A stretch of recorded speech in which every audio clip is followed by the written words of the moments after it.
What's going on? What's going on, lineage? What's going on? This is your brother Chief Kalanago with another video, man.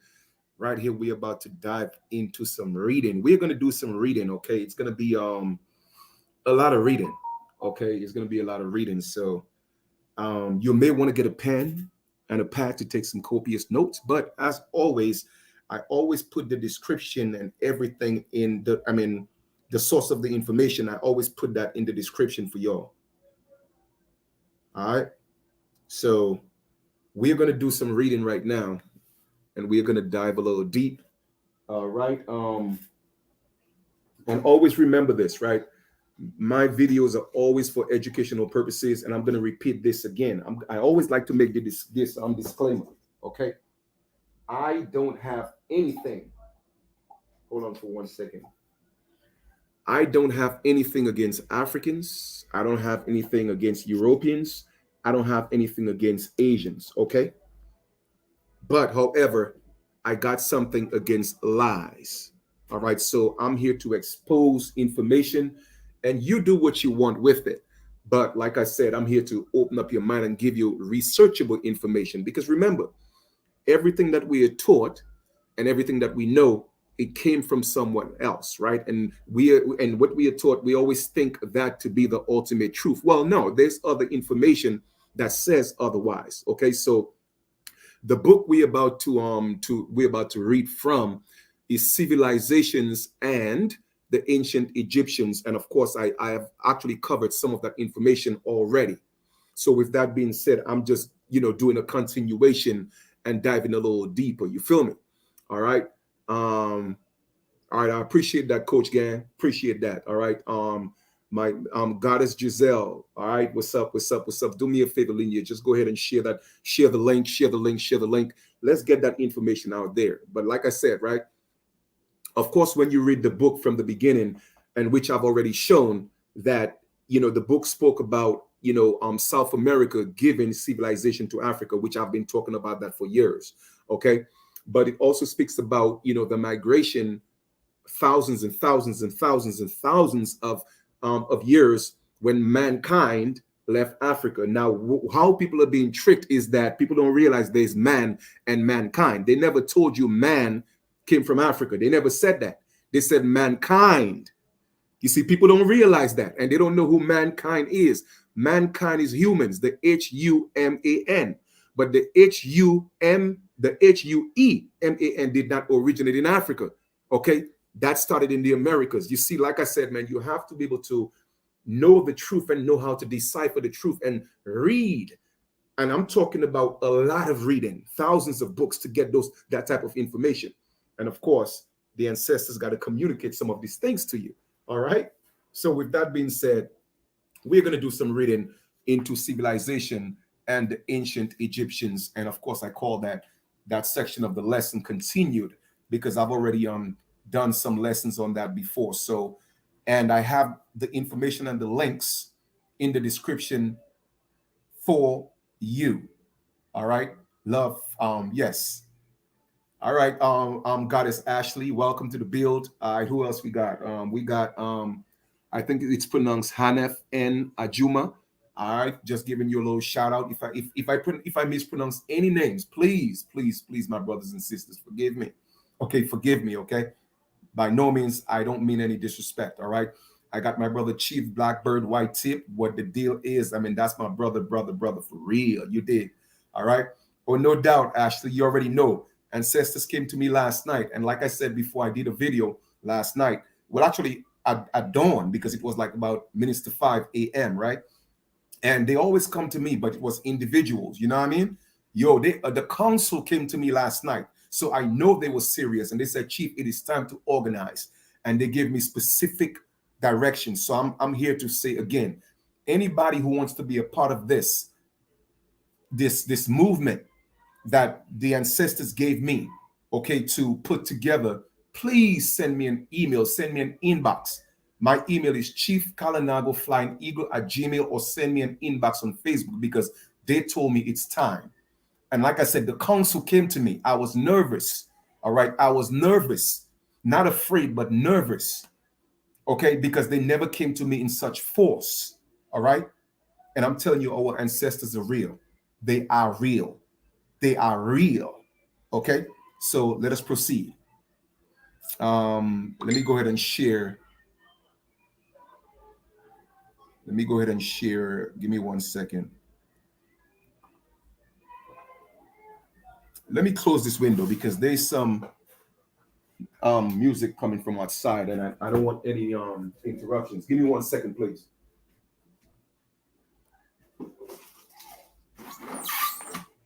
Okay. Just kill some of that noise.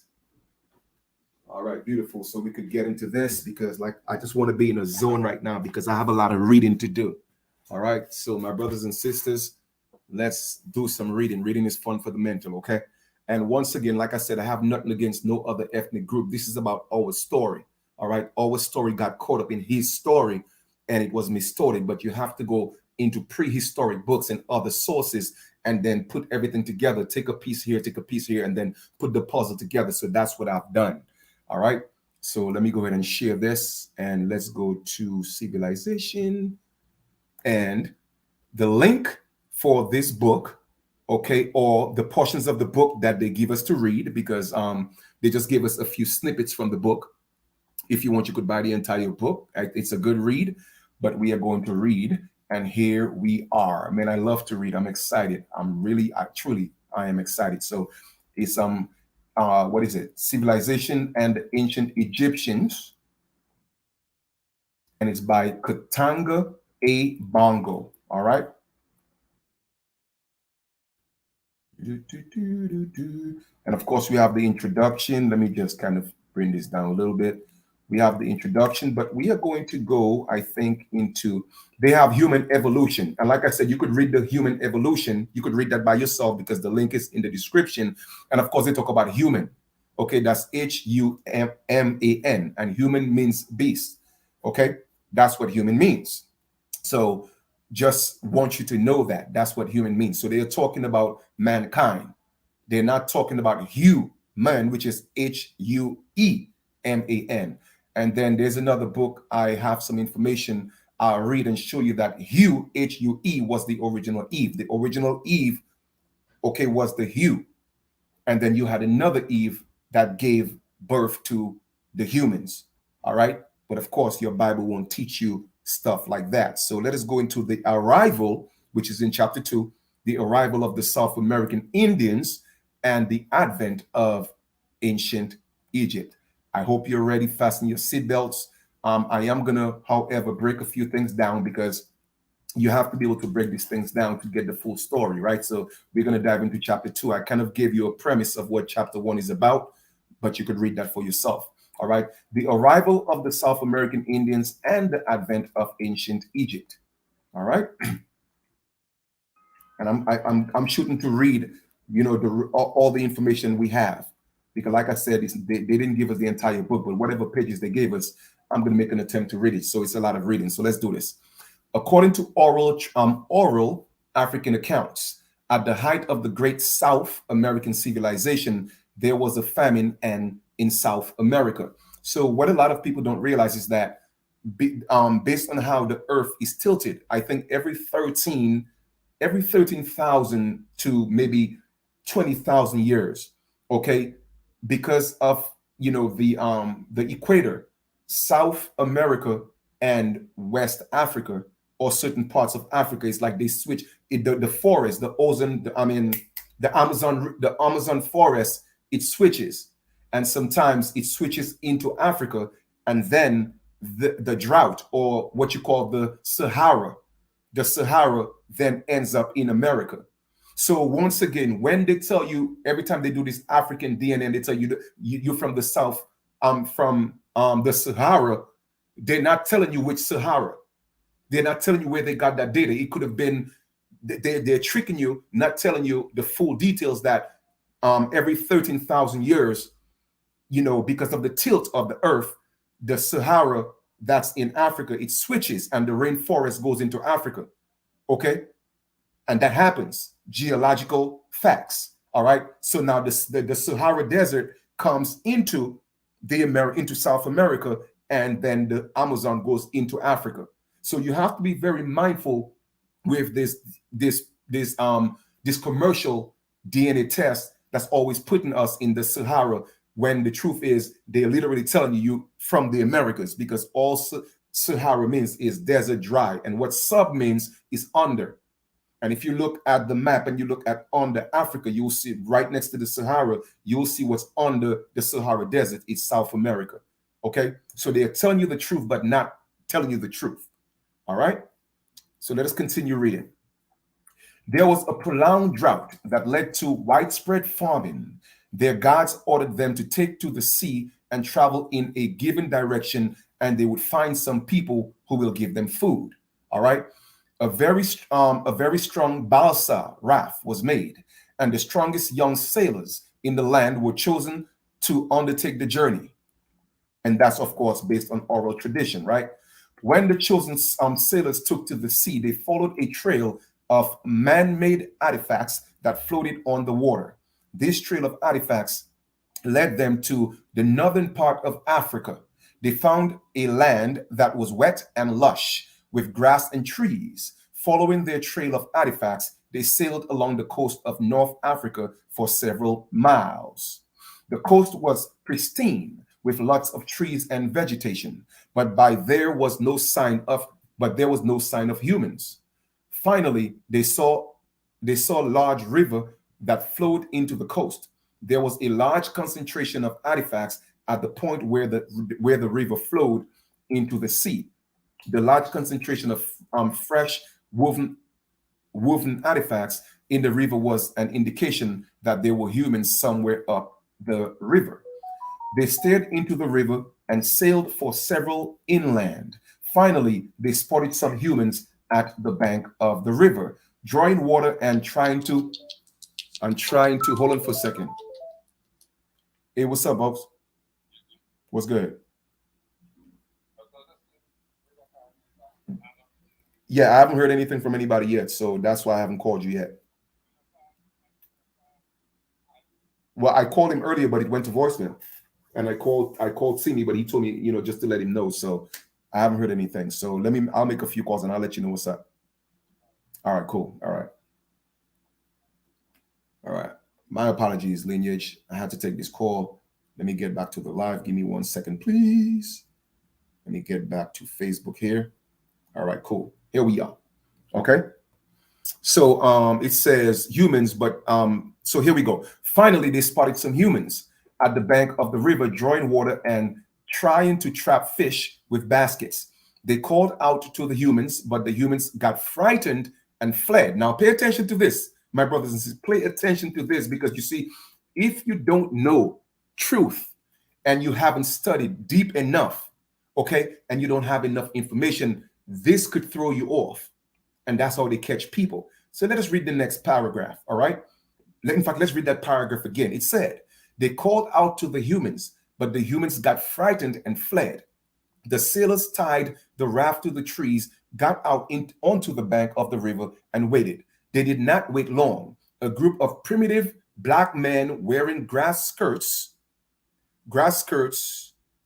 and brandishing wooden sticks showed up. The South American sailors had located one of the primitive African groups. Now I have to go back. Because it said at one point where they were frightened. They were frightened. Okay, yes. They called out to the humans, but the humans got frightened and fled. So they're talking about the Africans. When the South American Indians called out to them, they got frightened and left because they haven't seen these type of people. Okay, so I'm breaking this down for y'all. So they're showing that now a group of primitive black men. So they're indicating that this man had very dark skin, because of course nobody's black. Okay, so they had very dark skin. All right, and they had grass skirts. Now the South American sailors had located one of the primitive groups. The South Americans were surprised and probably even scared at the sight of black people, because they hadn't seen dark people like that, especially in the area. What people have to realize is that America is a continent, okay, and they have we are the copper colored people that they call this copper colored. You need to know that copper colored goes from a red bone to as dark, okay, as dark as possible. All right. But the group of American Indians that went there, they had never seen dark people like that before. So that's what, so they got nervous, they got scared, right? The Africans were surprised and probably even scared at the sight of the red men. Now, boom, let me pause here for a second. You see, that could be very misleading, because now when you're thinking, well, hold up, how could, if the red man was us, which is the copper colored people, why would they be afraid of black people? Okay. Well, once again, if you go somewhere and you see people that look differently from you, that could stun you, right? But we're talking about complexion now. And most people would take that to mean that, oh, wow, there's a difference between black and red people. And in a sense, there is. I'll tell you why. Based on complexion, they're talking about the Africans, the North Africans who are really, really dark skinned. And then we're talking about the copper colored people. Well, Chief, how can you prove that? Because I'm going to show you that Africans know who the Red Indians are. Okay. So what I'm going to do at this point is I'm going to play a video for you of a Nigerian comedian who's actually making fun of reggae. As we know, reggae originated in Jamaica. Okay. So he's talking about now Nigerian reggae, but they doing it like the Jamaicans because they got it from the Jamaicans. So I'm going to play this for you, and he's going to mention, okay, Red Indians and the dance in relation to the reggae, the Jamaicans dancing reggae after they smoke weed. So, because I want you to really comprehend that, don't allow red men or Red Indians to throw you off. Don't let that throw you off. Okay, let us go into the video. So I'm going to stop sharing this and let us go into this Nigerian comedian. Okay, what's going on, Goddess Empress? What it is, what it is, what it is. We getting in right now. Let's get into this, because I tell people you have to be able to research, and the ancestors got to bring information to you to put 2 and 2 together. Sometimes 3 and 2, sometimes 3 and 1. You feel me? But it's a puzzle, and you have to be able to, you have to have a certain nag for this type of research to make all this make sense.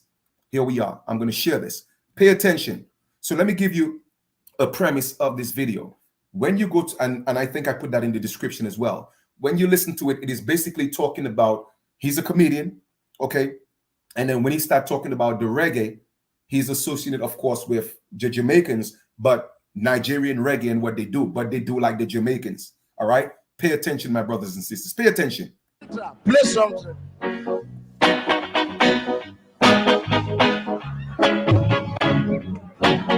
Now the person with the greatest atrocity of madness is the person playing the big drum, the drums. You know, madness does not come immediately. It comes slowly, then graduates to real madness. So when he plays, he'll play like madness, like this. Listen, he'll play, then graduation. Watch what I mean. Are you ready? A 1, a 2.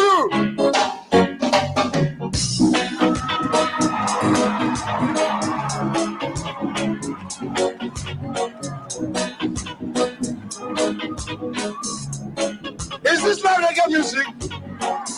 Now, bring it down, man. Bring it down. You see, at this point, the person singing is confused. He doesn't know how to sing. He'll come out, he's not even seeing the crowd. Now, to open the brain that was blocked by weed, he'll dance one red Indian. You hear what he said? To open the brain that's brought by weed, he's going to dance a red Indian dance. So he's calling the Jamaicans Red Indians. You see, yeah, like I tell people, man, and that's why sometimes it gets a little frustrating, but I have to calm down on me being frustrated because people have been so brainwashed. You feel me? Because of what's been taught for thousands of years. Now, let's play this again and pay attention. I'm not going to stop it. I'm going to let it play. Know how to sing. He'll come out, he's not even seeing the crowd. Now, to open the brain that was blocked by weed, he'll dance one red Indian dance. No wonder they called it in Indian hemp. So that's one red Indian dance. Something. You hear that? He said to open up the brain when they dance, when they smoke the weed to do the Red Indian dance. That's why it's called Red Indian hemp. Pay attention, my brothers and sisters. This Nigerian comedian is calling Jamaicans Red Indians. Now, let me ask you a question. Go to Jamaica and show me one of these natives that you see up here right now. Please show me one of them that they call the Red Indians. See, I like to prove everything that I talk about, but I want to blow this up some more because I'm always excited when I drop this knowledge. Okay, let me make sure that it's gonna pop. Here we go. Let's do this part one more time and pay attention and listen. Let me see if I could get a little bit of subtitles here because I don't want y'all to miss this. Let's do this again. Is this not reggae music?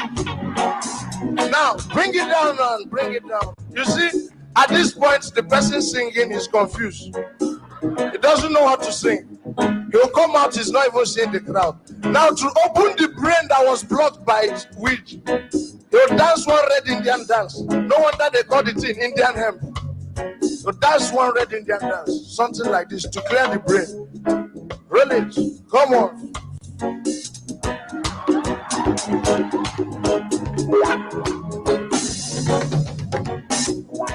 And when they do it and fly their head backwards, the brain will open, the eye will clear, then they will see the crowd. Out of surprise, they want to shout, "Jai!" But they will encode the shouting. It will become musical shout. Something like this. Cha cha cha cha cha cha cha cha cha cha. Then they are thinking of, don't wait, I don't have too much time. Don't clap until after the music. Then they're thinking of what to sing. They remember one day they are walking down the road, hit leg on stone. Music is set. Whole lyrics will set itself. They'll start like this. Roll it from me. Just the other day. I said just the other day. So you see what I'm saying? I just wanted to show you that again. All right. We're not going to play the whole thing again. Just that little part, just so you could see. All right. Because like I tell people, man, you have to know, you have to be able to put two and two together. You have to be able to do that because they're going to continue to trick us. Let me see if I can find it again. Enter, play something.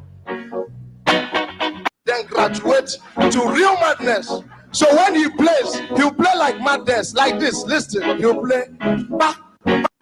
He doesn't know how to sing.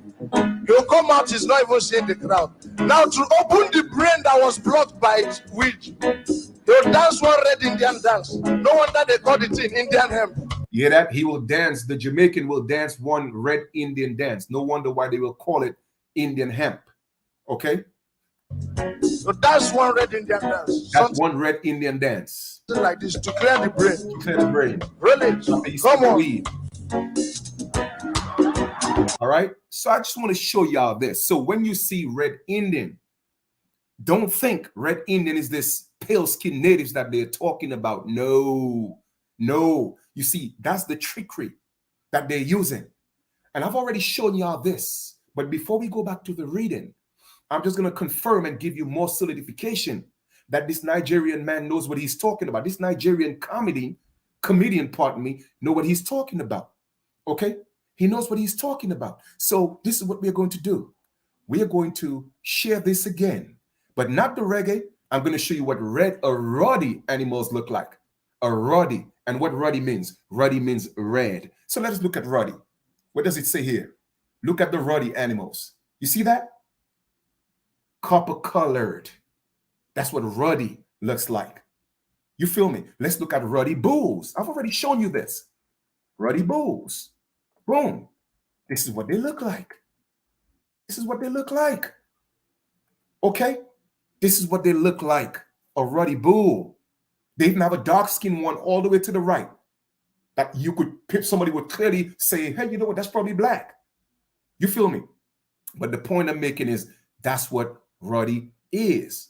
As a matter of fact, let's look at the etymology of ruddy. Let's see what comes up. All right? Ruddy etymology. Just for the purpose of this build. Let us look at the etymology of ruddy. What does it say? a reddish of a red color, of a red complexion, rosy, healthy red. So a dark brown is a what? Is a healthy red. But let us go to the etymology of the word. I don't want to just give you half of the meaning. Now let us go. Because let's see what it says. Let's see what it says. And if you don't know the etymology of what is the foundation and the root of the word, what does it say? Ruddy, reddish, of red color, of complexion, rosy, healthy red, probably from what? Rudy or ruddy. Dark brown. What does it say right there below? From pie root, ruddy. You see where red from where ruddy came from? That's what it is. So don't let nobody trick you, man. Don't let them trick you, lineage. No. But Chief, you know what, Chief? Maybe they really not getting it. And they're still not convinced, Chief. So you got to give them some more. So let us get away from the etymology and let's go look at what I've already shown you before. Okay?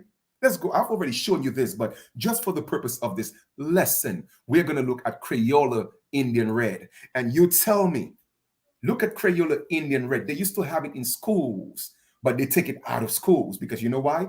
They don't want our children to know that they're the real Indians. You feel me? Because hold up, you're showing us these natives on TV, but this crayon looks like me. So what are you telling me? So now let's put it all together now. Let's read the book from Katona Bonga. I think that's her name. It talk about the Red Indians. So automatically you're thinking about the natives, but no, I have to debunk that. So I have to go show you, let you hear for yourself what the Nigerians call Red Indian and the Indian dance, and they relate that to what? Jamaicans. So therefore, Africans know that Jamaicans are Red Indians. Okay, but maybe you may not be convinced. So what we have to do, we have to go show you what a ruddy bull look like, what ruddy animals look like. Still not convinced, huh? Let's go back to when you were in preschool, when you were in kindergarten, all right? And you were young enough to make the impression. Let me tell y'all something. When my son was 3 years old, my son went to kindergarten, get set kindergarten right there on Snyder between Bedford and between Bedford and some other block. I think Lloyd. My son drew an Indian. Okay. My son drew an Indian and the Indian had brown skin. Who told him that? Where did he get that information from? The Indian had brown skin just like him. I wonder where he got that from. Where did he get it from? Because they used to have those crayons in school and they took it out of circulation. All right. So now that you heard what the man said, and I'm showing you with your own eyes, let us get back to some reading. Because when you read, you have to go into different sources to put the story together. It is the only way it's going to make sense. Okay. And the truth is going to come out. All right. Because you would think that the Red Indians are these pale natives. No, they are not. All right. They are not. Okay. They are not. So let us go and let us proceed. Okay. Now it says, although they were using sign language, the Africans understood that the red gods, because they thought we were gods, were looking for food. Like I told y'all before, we are the original gods on the planet. Even the Africans know this. But y'all think it's a game. Let us rock. It was the first time Africans ever saw clothing or a raft. Okay, because we gave South Africa and we gave Africans civilization. At the time, the standard attire for South American men was a long loincloth that was held in place by some sort of belt. The loincloth reached down to the knees, often covering the knees. The attire included a long rectangular scarf that was attached to the belt buckle and was used for wiping the hands. Check this out. There is a Dogon legend that says that the Nomo were human-looking beings that had feet but had large fish skin running down their bodies. This legend suggests that the Africans thought the loincloths that the South Americans were wearing were fish scales. Okay? Pay attention. They therefore thought that the South Americans were half man and half fish gods. It's, I tell you, reading is beautiful, man. It's beautiful. The leader of the African group was a young hunter called Khufu. I'm not sure if y'all heard about Khufu, but I heard about Khufu, okay? Khufu was an obvious leader. He was tall and very physical. The Africans had an abundance of wild grain. Khufu signaled to the gods to wait for them. The African men walked away. Soon they returned with several women carrying large baskets filled with grain because they thought we were red gods, okay? The women poured the grain into the raft. There was more grain than the raft could carry, and the gods disappeared into the river. In other words, the American Aborigines, the gods, disappeared into the river. If you don't know who you are, let me tell you who you are. And that's coming from what? Oral African tradition history. Okay? All right then. After the red gods left, the Africans placed some more baskets filled with grain on the bank of the river in case the gods returned. They were right. The gods did return. After a few days, the South Americans returned with several large rafts looking for more grain. There was a long line of balsa rafts snaking down the river. To all Africans, the Africans harvested grain day and night. Word went out to other African groups that the river gods, okay, the river gods, American Aborigines. Let me ask you a question. Whenever these natives were called gods, y'all better stop playing with me, man, were hungry and they were coming out of the river to beg for food. Every African group got involved in the harvesting. Some of the African groups had to carry the grain for long distances to the river. The rafts were filled with the grain. Fresh rafts were arriving as others were departing. To the Africans, it was a blessing for gods to accept their gifts. Each group wanted the gods to accept their grain, but the gods wanted all the grain. Every group's grain was accepted. African oral accounts suggest that for the next 2 or 3 years, the farming in South America persisted. Once again, oral history, okay, of the Africans telling you this. The South Americans kept coming for grain. It appears that in their great farming, the South Americans arrived on the grain that they got from the African people. The devastating drought in South America finally ended. The rains returned, and South Americans were able to produce food. However, they had not forgotten Khufu and his people, all right? Because of the desert conditions and the persistent droughts in South America at that time, their priest decided that they needed to establish a permanent relationship with the Black people, okay? So therefore, we as the Red Indians, we have always been dealing with our so-called Black African brothers and sisters, okay? Because we are a grateful people. And like I told you, remember I told you the story about after certain thousands and thousands of years, the rainforest change. It goes into into Africa. The Amazon goes into Africa, and then the drought of the Sahara comes into South America. So at that time, we were going through the drought. Certain times Africans go through the drought and then vice versa. So we have always been looking out for each other. Okay, let us continue to read. According to African, once again, oral accounts, their gods ordered them to go to the land of the Black people and build a pyramid for Khufu.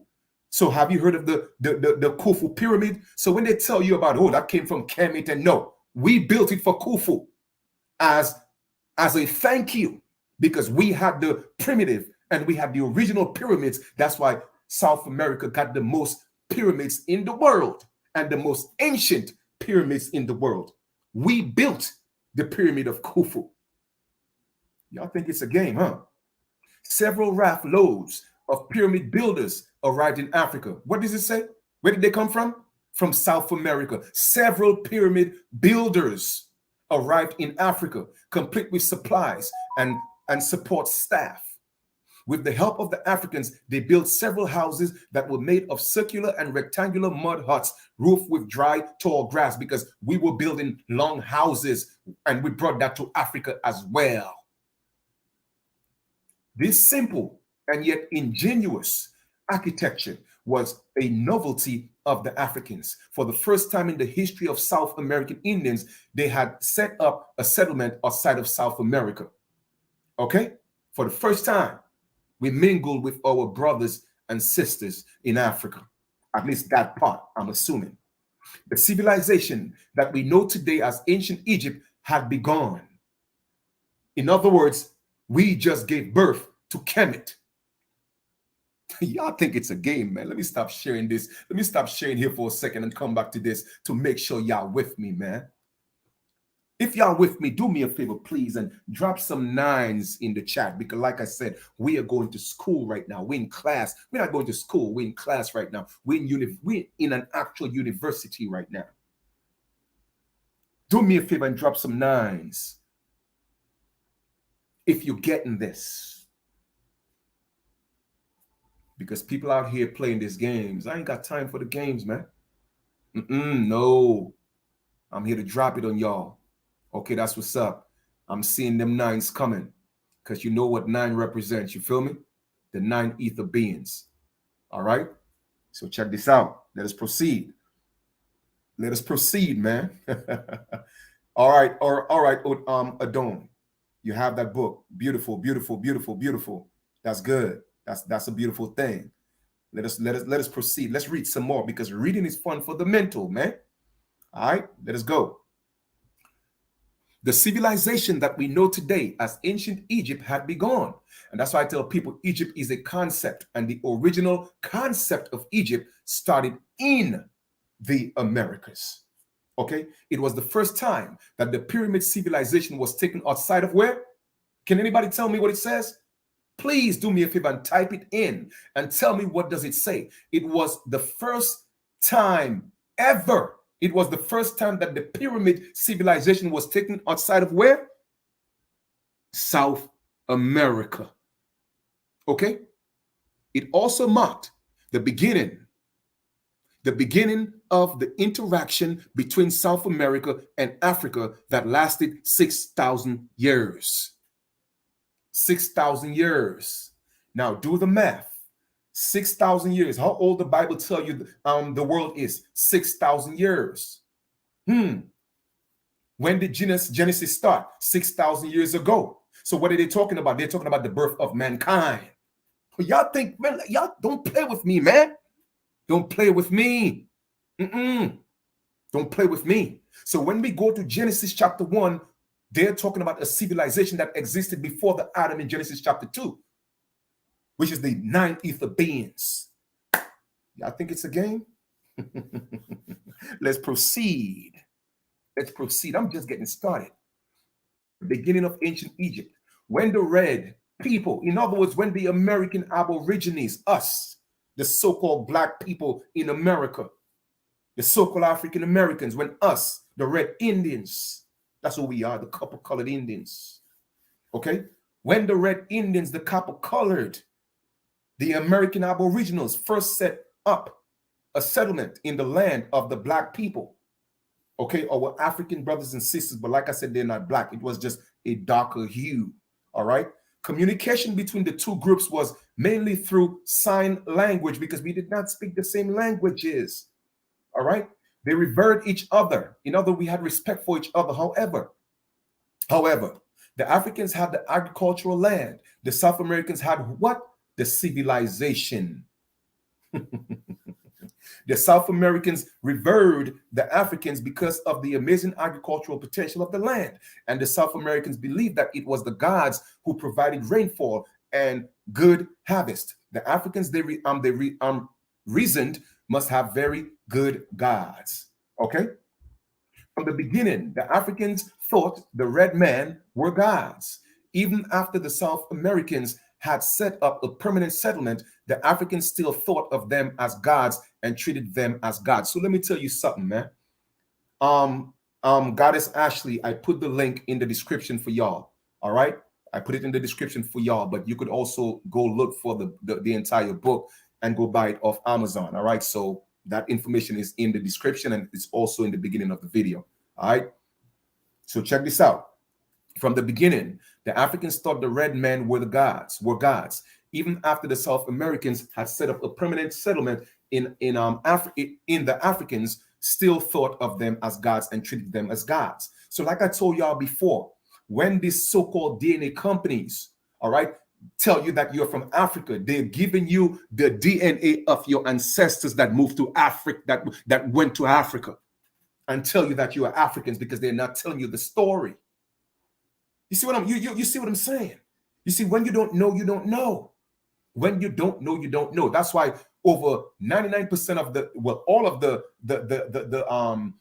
main DNA companies, okay, the commercialized ones, they will put you in Africa. That's why I did mine privately, and it told me exclusively that I'm American Indian.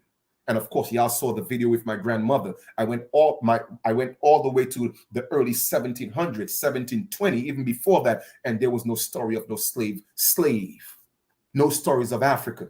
And my nana is 92. I heard it from her mouth. And her grandmother was 96. And one of my older cousins, when I went to Dominica, he told me one of our grandmothers lived to damn near 107, 108, almost 109. Never heard of a slave story. Never heard of nobody saying we came from Africa. Let us proceed. Okay. It says the Africans did the Africans did all they could to please these red gods, including giving them wives. Okay, including giving them wives. The South Americans in turn introduced civilizations to where? Africans. Where's Dr. Umar Johnson at? Where's Umar Johnson at? Umar Johnson is a slave catcher. Okay, a slave catcher. That's why he's stuck on black, because it was the Africans that were called black, not us. Okay. So like I said before, to the South Americans, Khufu was the savior who saved them from their famine. They revered Khufu. The settlement of the South Americans acted like a magnet for the primitive African people. Word quickly got around that the river gods had come out of the river and set up settlement. Everybody wanted to live near the river gods. There was an influx of Africans to the place near the large river where the gods were living. Why do you think everybody want to come into the Americas? Because we are the original gods, man. We are the original. We gave the entire world civilization.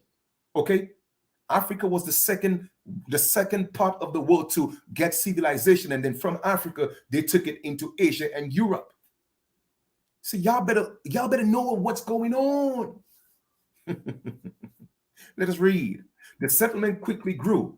Over the years, it just kept drawing near settlers and kept growing. The growth of the settlement was a blessing for the South Americans. Well, I'm going to say it was blissful for the South Americans because I don't use that word blessing. All right. Labor was needed to help build the pyramid and to cultivate grain, most of which was shipped to South America. All right. They told the Africans to encourage other Bushmen to come and settle with them. The construction of the Khufu's pyramid united the Africans behind the South Americans. The South Americans introduced clothing, spices, delicious dishes to whom? Africans. Okay. So for all you Caribbean people who think that your food came from Ghana and your food came from Nigeria, no. It came from South America. And we took it into Africa. Okay? But I'm not saying that we did not get some things from the Africans. By no means I want to be biased. But I'm letting y'all know what's good. Okay, let us read some more. Most of all, the South Americans could cure illnesses. Like I said, we have always been herbal people. We could cure what? Illnesses. The concept of medicine did not exist in Africa prior to the arrival of whom? South Americans. What's wrong with y'all people, man? Y'all Negropeans is crazy. Let's read this again. The concept of medicine did not exist in Africa prior to the arrival of the South Americans. The South Americans had a well-developed system of what? Medical practice. The practice of medicine by the South Americans was magic to the Africans. And this is what? This is oral history coming from the Africans telling their people that story. But y'all got these people out here fooling y'all. Let us read some more. The Africans were gradually assimilating South American civilization. By the time they came to North Africa, the South Americans were already very advanced for that time. So all you Moors thinking, no, y'all didn't. No, we taught y'all civilization, you Moors. We taught y'all that. Guess who the ancestor of the Moors are that came into the Americas? Us. And I have another book. I'm going to bring that and read that to y'all. That speak of their American Indian ancestors. Y'all think it's a game, huh? Don't play with me. The Africans were still very primitive bushmen who wore grass skirts for clothing and lived by hunting and gathering. There was a tremendous difference in the way of life between the two groups. The South Americans brought a group of men with them who were skilled at learning new languages. They claimed that their gods had given these men the gift of speaking several languages. These men were chosen by the South American priests and sent to Africa. Let me ask you a question. Go ask any of these natives which one of them went to Africa and gave Africa civilization. Go ask them. Like I told you, they can't play with me. They can't. They cannot play these games with me. I'm not the one. All right. These gifted men communicated. These gifted men committed themselves to learning the languages that the Africans spoke. Because the vocabulary of the Africans was very limited at that time, it was not long before these language learners mastered the language of the Africans. They became translators. Okay. We have Anatuba. In the northeastern corner of the Amazon basin of present-day Brazil, there is an ancient port city called Anatuba. Anatuba is a thriving port city in present times, but archaeological evidence indicates that there was a thriving culture in this port city in ancient times. Archaeologists call this ancient culture the Anatuba culture. The Anatuba culture is defined almost entirely by ceramic styles. Typical ceramic vessel forms include rounded bowls and jars. Some are decorated with fine parallel or cross-hatched lines with zones defined by deeply incised outlines. There is no evidence for agriculture associated with groups using this pottery.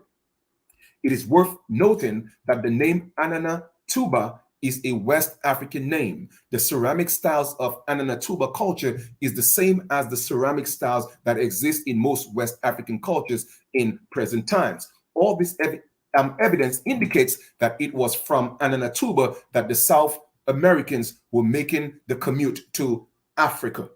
Okay? And they took that culture into Africa from that part of Brazil. There are several large rivers that flow from the island of Brazil to Anatuba coast, which made for easy transportation from inland South America to Anatuba. Now, let me ask y'all a question real quick. If our ancestors could literally go from South America on boats, little canoes, to Africa, you see, I tell people you have to use your sense, because sometimes sense is not common. You feel me? Because if it was common, we wouldn't be having these issues we are having today. So let us give these Native Americans the benefit of the doubt. Okay? They said that no one was in America before these Native Americans, and they supposedly came over the Bering Strait about 20 to 25,000 years ago. I'm going to give them the benefit of the doubt. Let's say we go with this absurd lie. Okay? But let's just assume and give them the benefit of the doubt, and we say we believe that nonsense. Let us use some what I call conductive reasoning, right? It is said that, people have been on this planet for millions of years, right? And then people migrated from Africa, humans migrated from Africa about 160 to 260,000 years ago, right? So you're trying to tell me, now let us use conductive reasoning. You're trying to tell me that until 25,000 years ago, okay, nobody was in the Americas, period, until these pale skin natives came from Asia and crossed a Bering Strait in the cold because the ice bridge froze, and they crossed that long, cold ice bridge 25,000 years ago. But yet still, people were living in Africa over 2,000 years ago. I mean, over 200,000 years ago. And you're trying to tell me that they did not come from Africa into the Americas by canoe when it was so close? Somebody let it make sense to me. You see, they could fool y'all with the nonsense. I'm a thinking man. I'm a man of wisdom. I'm a man of intelligence. And that's why I tell you, educated people are the most dangerous people on this planet, because they have no sense at all, because they are indoctrinated. I tell people, unless you're going to school to learn a skill, everything else is indoctrination. It's indoctrination. Let us analyze this again. It is said that modern humans left Africa about 200 to 260,000 years ago, right? And Africa and America, our ancestors were able to go from South America into Africa into canoes and vice versa, right?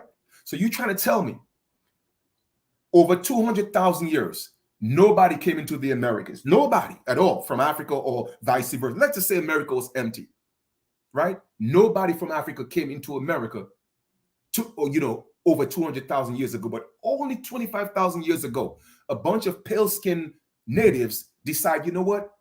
There's a land bridge. Let's go into America. Let's go into this land we've never been before. Only 25,000 years ago. But for the past 175,000 years, it was empty. Nothing. Who are you trying to fool with that nonsense, man? I just have to make sure I reiterate that stupid theory to you a few times so it could sink in. Okay, let us continue and read. Anatuba is also the closest point to the African continent by sea. Like I said, they could have taken canoes, do the back and forth. Okay, back and forth.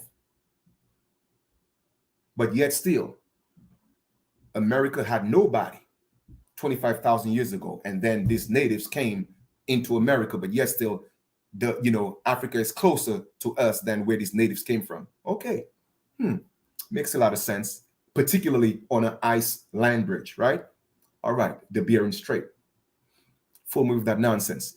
Archaeologists have determined that there was a surge in the population in the Anatuba area in ancient times. Unfortunately, the archaeologists are not aware that the surge occurred when the contact with Africa was made. Anatuba quickly became the most important city in South America. The lack of evidence of agriculture in the Anatuba culture indicates the people who moved to Anatuba were raft builders, and the commute to Africa was the only occupation. The name Anatuba was either a South American name that became Africanized, or it was originally an African name that was adopted for this port city, which was before the contact part of the unsettled South American wild.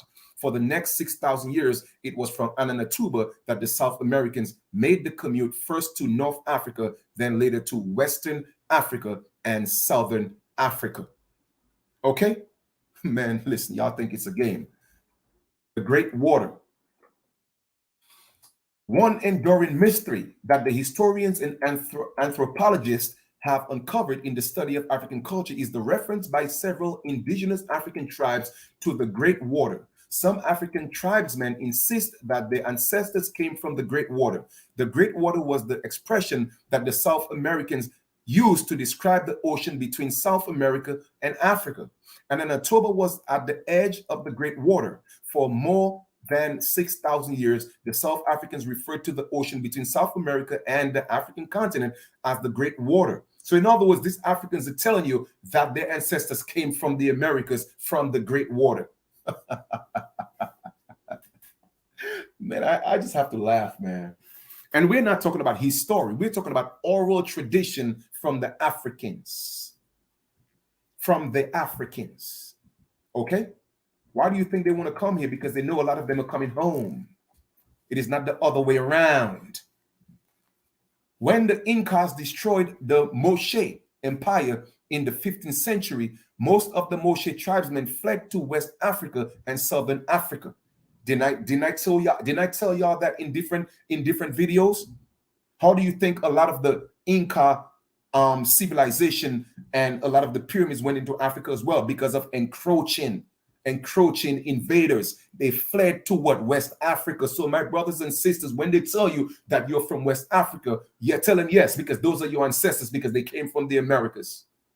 They came from the Americas. The descendants of these Moshe settlers insist that their ancestors came from the Great Water. Where the Great Water was? Coming from the Americas. Amanfu and Bafua. In the language that the Kufu group spoke at the time, the South Americans arrived. Let us go into Amen. All right, let us dive a little deeper into this for all you religious people, particularly y'all Christians. Let's go. All right. Amen was the word for God, and Aman was the word for gods. Okay, so Amen was singular word for God, and Aman was the plural, meaning that for gods. Fa, F-A, was the word for person, and Ba was the word for people. Do was the word for man, and Andor was the expression for my man. Fu'a or Fu'o was the word for red. When the South Americans arrived, the Africans thought they were gods.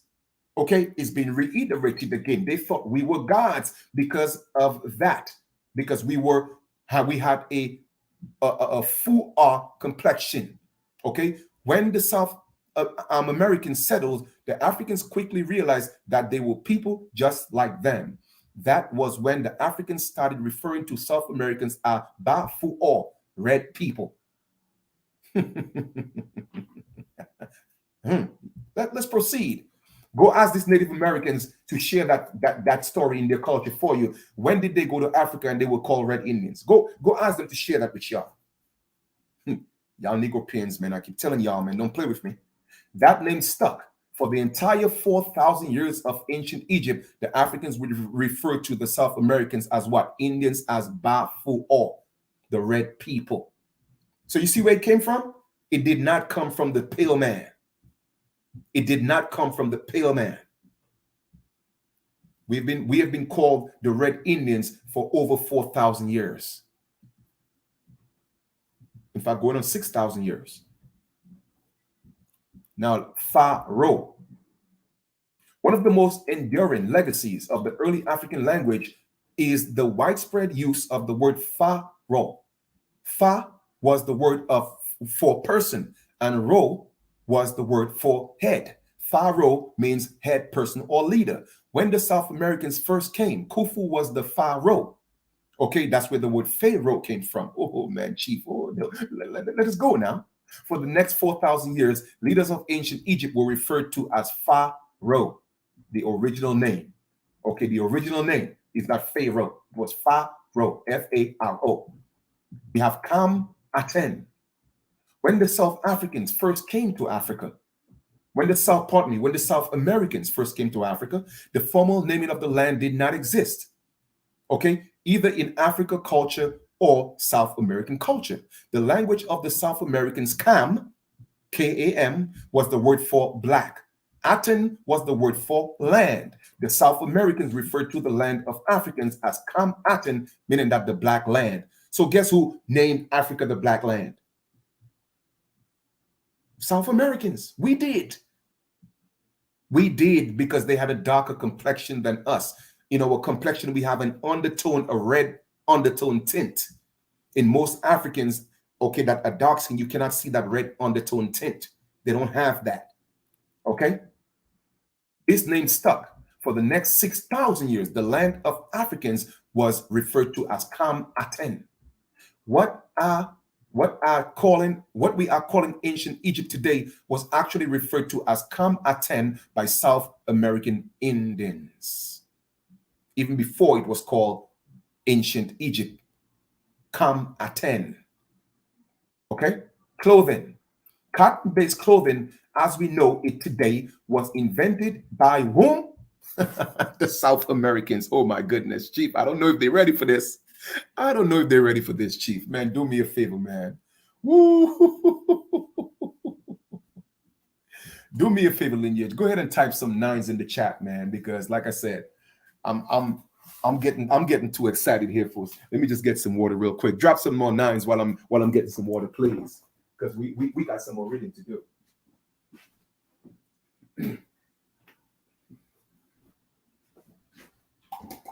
We got some more reading to do, man. Do me a favor, please. Drop some more nines. I'm not asking for donations. I'm just asking for nines, man. Just nines. Nine is like the most powerful, one of the most, if not the most powerful numbers in the universe. I just need some energy. Drop me some energy. Drop me some nines, man. Let's rock. Let's rock. Let's rock. Let us continue to read. Like I said, we got some more reading to do, Lineage. We got some more reading to do. I appreciate the nines. I appreciate the nines. Let us proceed. And like I said before, like I tell people before, I have nothing against our African brothers and sisters. I love them, but we have to stand up as who we are and take our place because they are waiting on us. It's not the other way around. Okay, they are waiting on us. You dig? All right, let us go, man.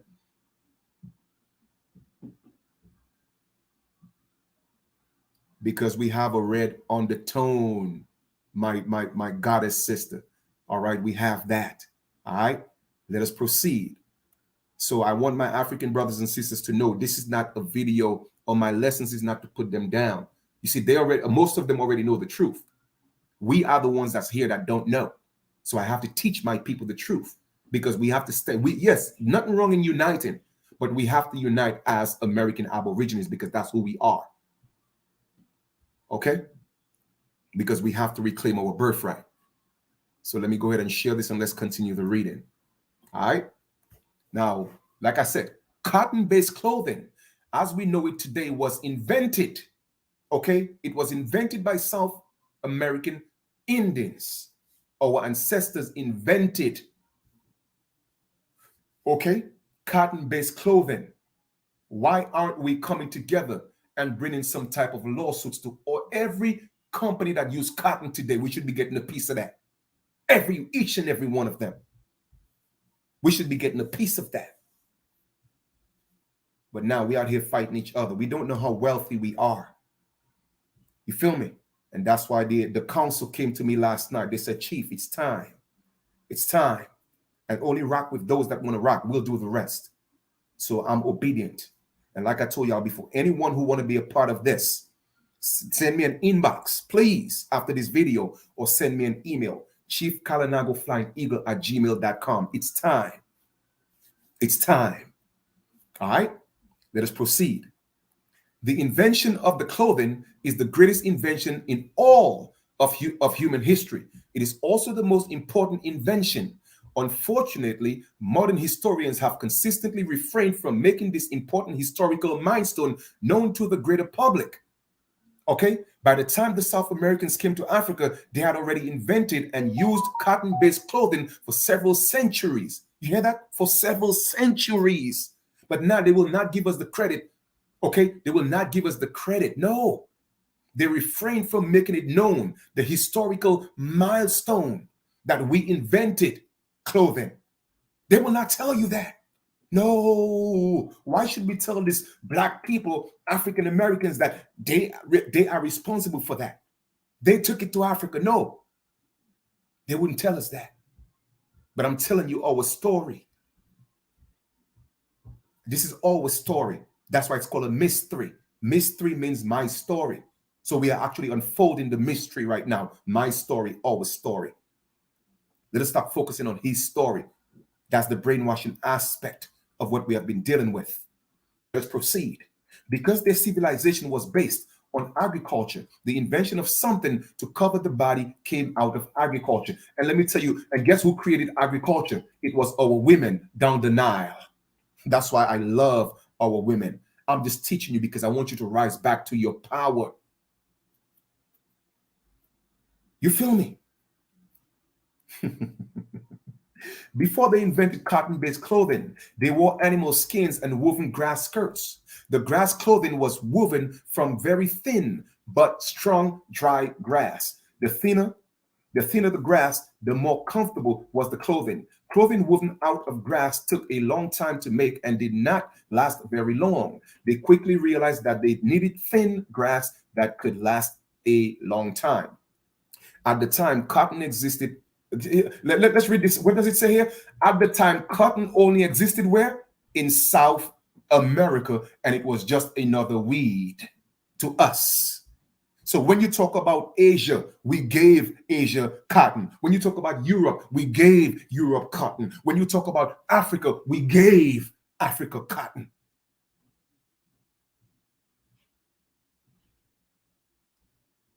I keep telling y'all, man.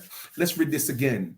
Let's read this again. At the time, cotton only existed in South America, and it was just another weed. It is not certain how the idea of turning cotton into this strong weaving grass thread got started. However, the invention in which cotton was turned into thread became the most ingenious invention in all of humanity. Why aren't we getting paid on those things? We are supposed to be getting dividends. My brothers and sisters, it's time. I'm not going to beg you to join me. I'm not going to beg you to join me. I'm not going to. But I'm going to start. I'm going to start because I was instructed to start by the council that came to me in division, at dawn, minutes to 5 a.m. And then, like I said, I was so nervous, I had to do a video. Even doing the video, I was nervous because my ancestors, they come to me, but individually. I'm talking about over 20 something of them. And they came and they meant what they said. All right. Our ancestors are real, my brothers and sisters. Let's read. When thread was invented, it was woven into clothing using the same techniques that were used to weave grass clothing. All right. So all that came from us. This new clothing was found to be very comfortable and could last forever. The turning of the cotton into thread became a major cultural activity where in South America. The invention of cotton-based clothing revolutionized not only the history and culture of South American Indians, but also the history and culture of what? All humanity. You see, people don't respect us because they know who we are. You feel me? They know who we are, and we give them everything. So we have lost the respect. Now, the loom, let's read. The loom was invented where? Oh my goodness, in South Africa, in South American Indians. The invention of the loom quickly followed the invention of thread. Second only to pyramid technology, the loom is the greatest manifestation of the ingenuity of the ancient what? South American Indians. That's why I keep telling all of our brothers and sisters. But remember, America was just one continent. They just separated into North and South. So this is all our ancestors. And a lot of the people that's in North America, a lot of our ancestors came from that part of the Americas called South America. But it was one America. It still is. So don't think that North and South is separate. No, it was one continent, but they split it in two. Okay, so I just want to make that clear. You feel me? Let us read. Second only to the pyramid technology, the loom is the greatest manifestation of the ingenuity of the ancient South American Indians. After thread was invented, the South American quickly realized that weaving clothing from thread was tedious and time-consuming. It was impossible to produce the large quantities of cotton-based clothing. The loom was the result of a tenacious search for a way to weave thread into clothing that was quick and easy. Following the technology was used for pyramid building. Oh my goodness, we are geniuses. Our ancestors were geniuses. And guess who they're living through today? Us. They are in us. In us. And the loom was invented from the wood and rope that used manpower to weave thread into clothing. It started as a simple machine, but with time, this man-made powered machine became the more sophisticated and more efficient. The invention of the loom triggered an industrial revolution in South America. The weaving of, and we're not talking about 1492, brothers and sisters. We're talking about 6,000 years ago. Don't let them fool you. All right? The weaving of the cotton-based clothing became a major cultural activity. Cotton farming became a major part of agricultural activity in South America. There was no cotton anywhere else in the world until the South Americans came to North Africa. In the world. Oh my goodness, man. In the world. So we literally gave the world clothing. We civilized the world. Why do you think everybody's trying to tell us we are them? Oh, now you're Israelites. Oh, you're Moors. Oh, you're this, you're that. No, we are American Indians. Yes, American Indian is a misnomer, but that's who I am, an American Aboriginal. And y'all cannot take that away from me. None of y'all. Let us proceed. The South Americans did not introduce cotton or the clothing industry to the Africans right away. They brought textiles as gifts for the Africans. Even textiles we brought into Africa. They also exchanged textiles for grain from the Africans. Khufu was the first person outside of South America to wear cotton-based clothing. The Africans took an immediate liking to clothing. Guess what? Because we clothed them. And it was not long before the elders were wearing cotton-based loincloths to religious functions and other gatherings. Let's look at attire now. Okay, so when y'all think we got our clothing and our style and the way we eat and from Africa, no, they got it from us. And I'm not here putting down Africans. I'm just giving y'all the truth, man. That's it.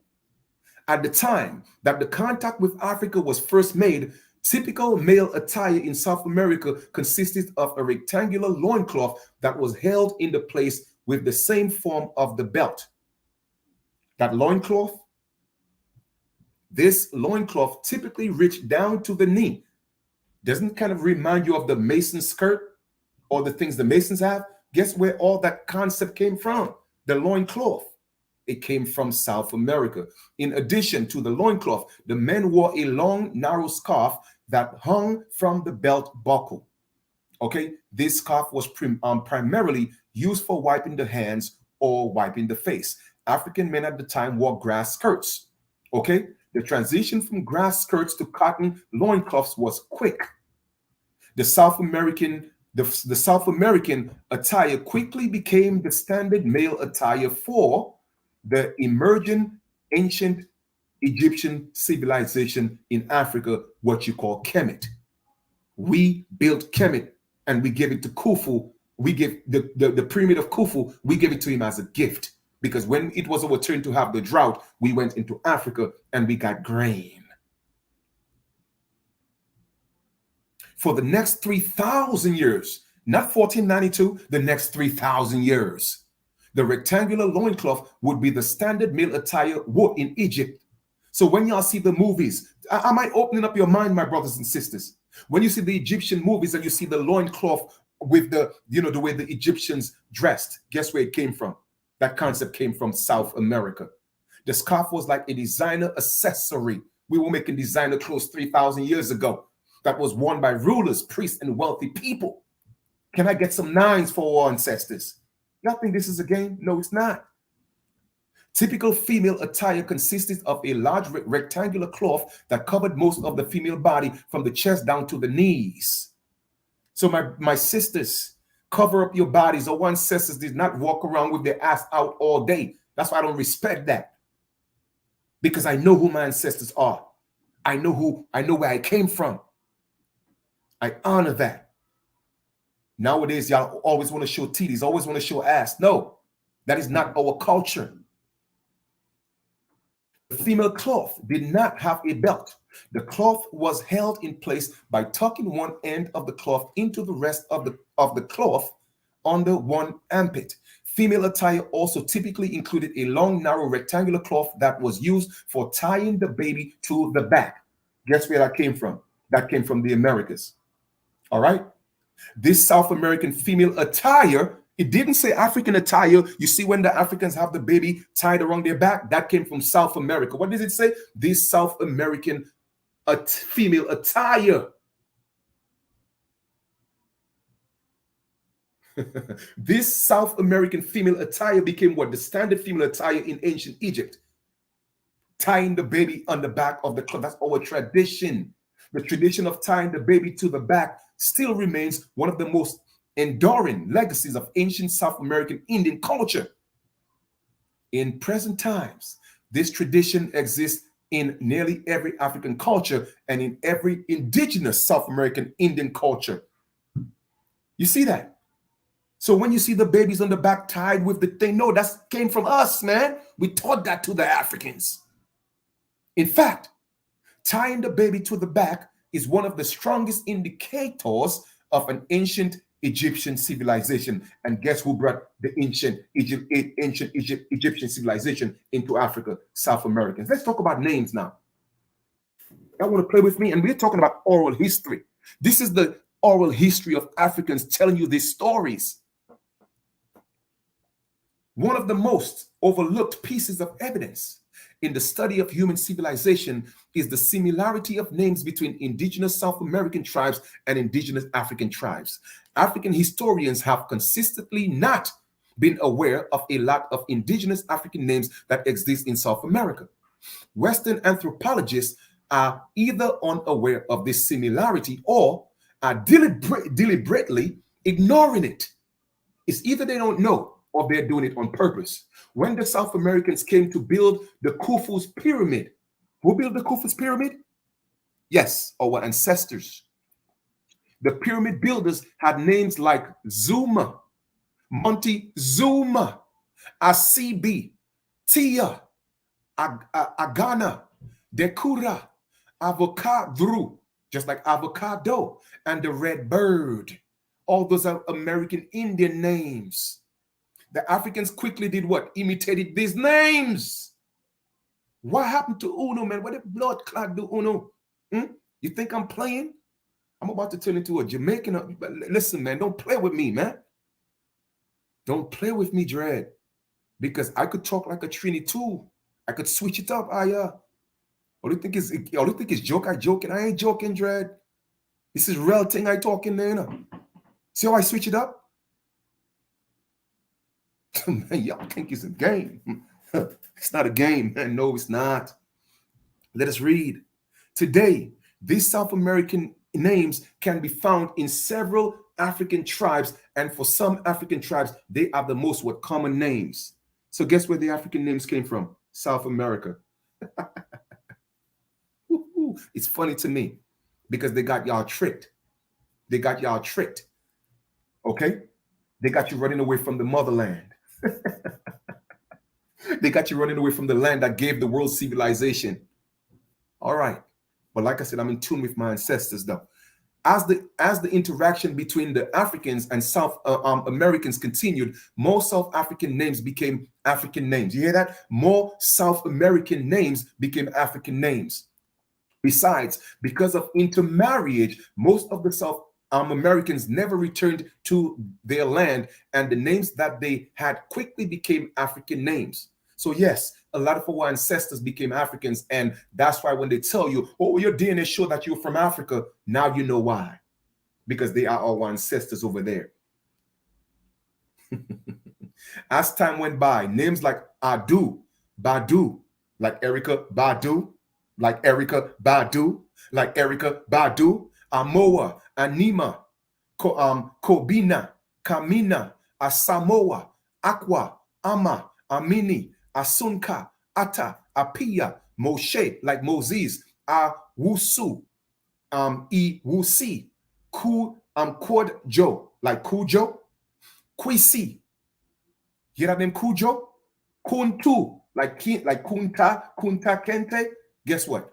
Ashanti. Okay, when you hear Ashanti, everybody think it's African. No, it's it's South American. Okay. What else we have? Wusa, Tumi, Pana, Kapana, Bayi, Yaba, Yaya, Mama, Bango, Dongo, Kungo, Mala, Kantanga, and Tamil all became African names, although they were originally what? South African names. Let me take a pause and come back to the chat and see how my brothers and sisters doing, man. How we doing? How we doing? How we doing, lineage? How we doing, man? How are we doing? How are we doing? How are we doing? Are we doing good? Because I know with a lot of y'all right now, cognitive dissonance is kicking in, even if Chief is telling you the truth. But no, they got you so emotionally tied. No, Chief, now you're not telling the truth now. No. It's all right, though. It's okay. I'm doing the ancestors' work. I'm doing the ancestors' work, man. Let us proceed. Let us proceed. I'm getting hot because I closed the windows. You know what I mean? But it's all good. I want to sweat because this is work. I'm putting in the work. Let us read again. Let us continue. Let us continue. A multitude of words, expressions, and names in several African cultures also exist among native South American tribes. Yes, because you know what? That's what it was. So I cannot take anything away from Africa. No, we have some of the culture as well, but know who gave it to them. The majority of what they have. You feel me? Let us proceed. African immigrants in present day North America are often baffled by the presence of South American immigrants who have African last names. Okay, because you don't know, you just don't know. Boat building and sailing. Another novelty that the South Americans introduced to Africa was what? The art of boat building and sailing. So where do you think you Moors learn your sailing from? South Americans. Oh, well, we are the great navigators of the seas. Where did you get it from? My ancestors, the American Indian South Americans. Okay? Y'all better stop playing, man. We brought that shit to Africa. All right? The boats were mostly dugout canoes. I even know how to make canoes. I know how to do that. Facts over feelings. Bark canoes and balsa rafts. Dugout canoes were used primarily for sailing short distances along the rivers. Sea travel was done with balsa rafts. The rafts were often powered by the mast. It was the South American Indians who invented the concept of mast. The mast harness the energy from the winds at sea to power the raft. So in other words, guess when you see sailboats with the mast that's helping the canoes or the boats move, guess who invented it? We did. Why aren't we getting a piece of these dividends? Because you know why? We don't know, our people don't know who they are. So we cannot make these claims. You see how wealthy we are, but yet still we are one of the most broke people, if not the brokest people on our own land, our ancestral land, because we don't know who we are. We want to play these Dr. Umar Johnson games and these Boyce Watkin games and this Roland Martin games and all these people that want to tell us we're from Africa and call us black. Let us proceed. The rafts were often powered by mast. It was the South American, we read that already. All right, we read that already. Balsa rafts were the principal vessels that were used to make the commute to Africa. By the time South Americans came to Africa, they had been sailing along rivers in man-made boats for several centuries. Okay? The first trip to Africa was probably the first time they crossed the ocean by raft. They showed the Africans, they did what? They showed the Africans how to take large tree trunks and transform them into canoes. Who showed that to the Africans? Our South American ancestors.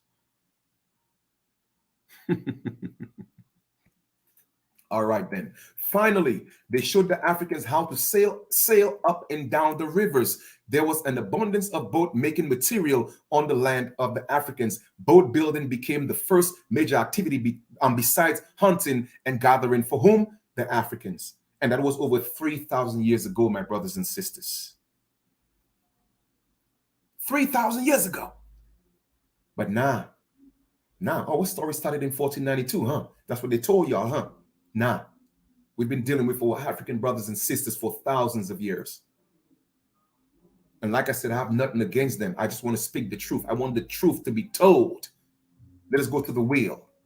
The wheel is one of the greatest inventions in all of human history. What it says, not some of human history, not in Europe, not in Africa, not in Asia, in human history. It was whom?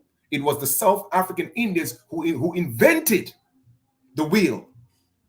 Who invented the wheel? Our South American Indian ancestors. One of the greatest inventions of all human history. In present times, a lot has been said about the inventing the wheel. However, the fact that the wheel was invented in South America is hardly ever mentioned. Why? Because they don't want us to know how great we are. They cannot tell us this truth because guess what? These Native Americans cannot take claim to that because they did not do any of that. So how can you be the first people in the Americas? Because that's not part of your story. Okay? It's not part of your story. But these Africans know who we are though because it was traditionally passed down orally. A lot of them already know and they still know.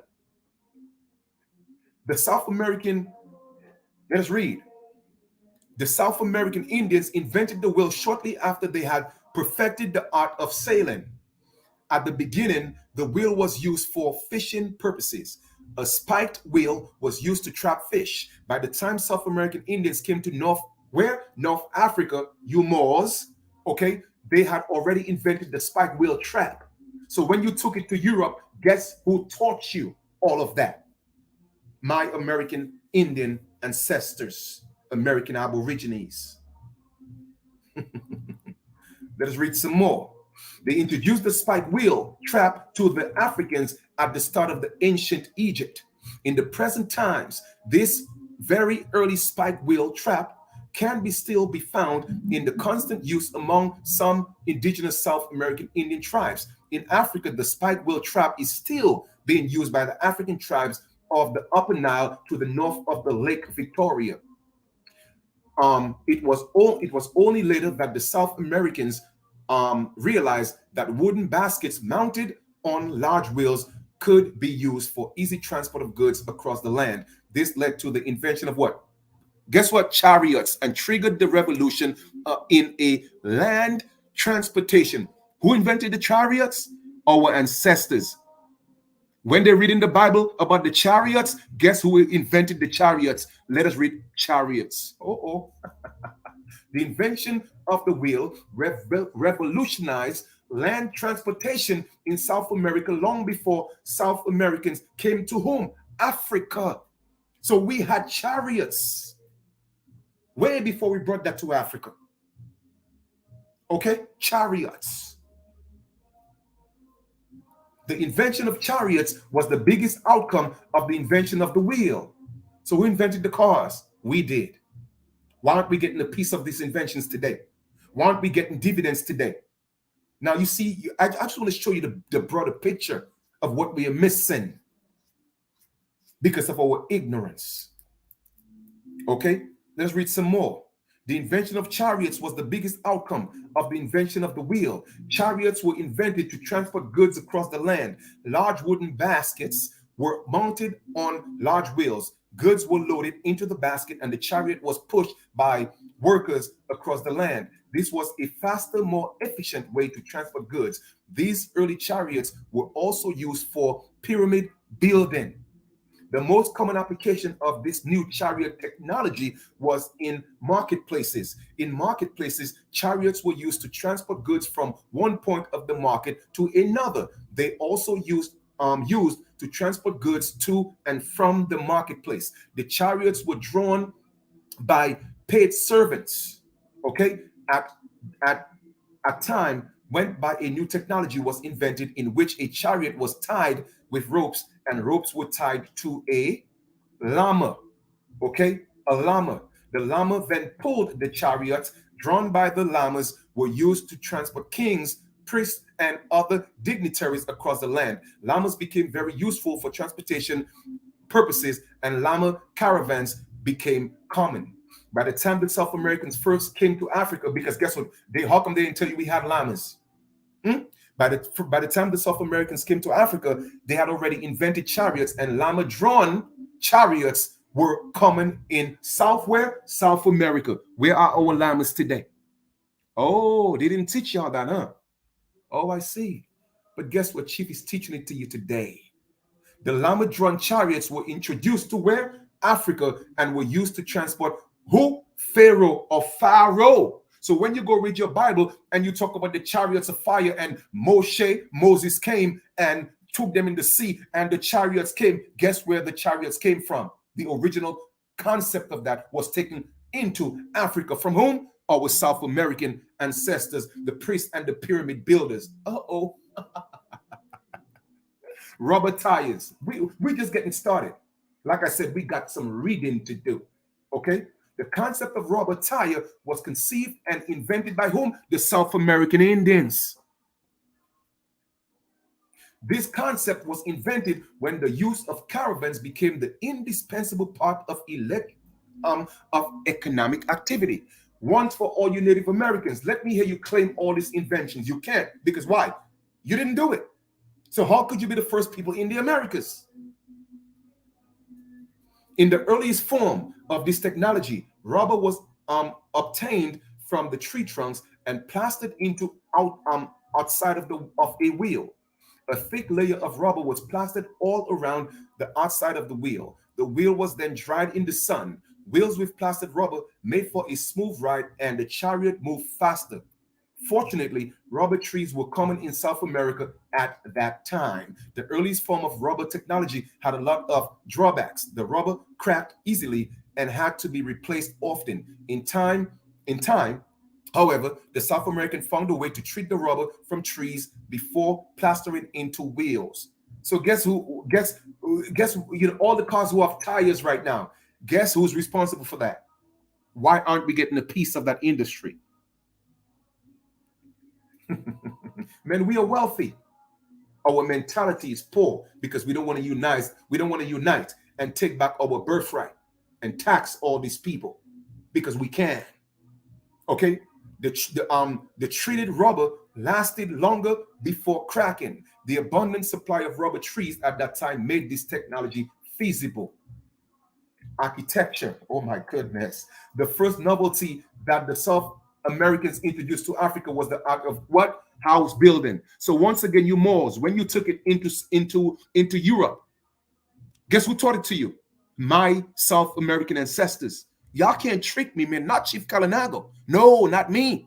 We ain't playing these games. And I'm not knocking y'all. I'm just letting you know, don't play these games with me. Okay? So let's read this again. The first novelty that the South Americans introduced to Africa was the art of house building. They built houses out of mud. To build a house, they took ordinary soil and poured water on it. They stepped on it for several minutes to transform it into mud. Next, balls were handed to a trained builder who stuck the mud balls one after another in a circle or a rectangle, pardon me. When the circle of the rectangle was completed, a second layer of the mud balls were placed on top of the first layer. After 3 or 4 layers, the building was stopped dry in the sun, pardon me. House building was done in the dry season when there was a lot of sunshine and no rainfall. The next day, another 3 to 4 layers of mud balls were placed on the dry wall that was built the day before. This process continued until the roof was completed. The room was plastered on the inside, outside with fine silt soil. The outside of the room was decorated with the red and black paint. A doorway was then carved out. The material for roofing was all dry grass, etc., etc., etc. Now we're going to continue, so we already talked about that because we have some more reading to do. Let's talk about ceramics, okay? One of the most valuable works of the South American introduced to Africa was what? The art of ceramics. All right. The South American Indians pioneered the use of clay, and they had been making and using ceramic bowls, cooking vessels, and semi-closed water containers for several centuries before what? They came into Africa. There was an abundant supply of clay in North Africa 7,000 years ago. Clay work was the first major activity that the South Americans were engaged in. alongside pyramid building and boat building. It was also one of the first artistic works that they taught whom? They taught the Africans. So who brought civilization to Africa? Who taught the Africans? Who gave the African clothes? Who gave the African chariots and transportation? We did. And that's coming from oral history. Where you are, Dr. Uma? They showed the Africans how to use clay, mold, circular bowls, cooking pots, and water containers. They also showed the Africans how to decorate the vessels. The decorations were made with red, black, or white paint. The finished products were burnt in fire for hardening. The pots were used as water containers and for cooking. All right, let's continue. Let's go. All right. By the time South Americans came to Africa, ceramic decorations had been a sophisticated art in South America. It also played a major role in shaping South America culture. Every South American tribe devised a unique method of ceramic decoration. Okay. Members of each tribe were identified by its ceramic decorations. Ceramic decorations became symbols of tribal pride. Eventually, different cultures devised their own unique ceramic styles and decorations to distinguish themselves from earlier cultures and from contemporary cultures. The cultural role of ceramic decorations was adopted in what? The emerging ancient Egypt civilization. So therefore, we brought that to what's now called Kemet, ancient Egypt in Africa. But like I said, the concept of Egypt started in the Americas. That's why the first Egypt was in America. To this day, most African and indigenous South American tribes still use the ancient method to make pots and dishes. Each tribe has different and unique form of ceramic decorations in Africa and the Middle East. Circular clay pots and dishes are still one of the strongest indications of ancient Egyptian civilization. Let's go to religion. Okay, religion. Some form of religion existed in Africa long before South Americans came. The basis of this religion was the belief in the existence of a spirit world that ruled a spirit king called Amen. Okay, Amen. Let us read, my brothers and sisters. Pay attention. Regular religious ceremonies were conducted to appease the spirits. At the time that the South Americans first came to Africa, they had their own religion that was not unlike religion of Africa. Not unlike means that it was similar. That's what it means. The South Americans believed in the existence of a parallel reality. In other words, we had the concept of good and evil. We always knew that. All right. This parallel reality was right here on earth. Okay, the people who lived in the other reality could perceive this reality. However, the people who lived in this reality could not perceive the other reality. In other words, we always had a concept of the subconscious mind and the conscious mind. In other words, the conscious mind, the subconscious mind was the real world.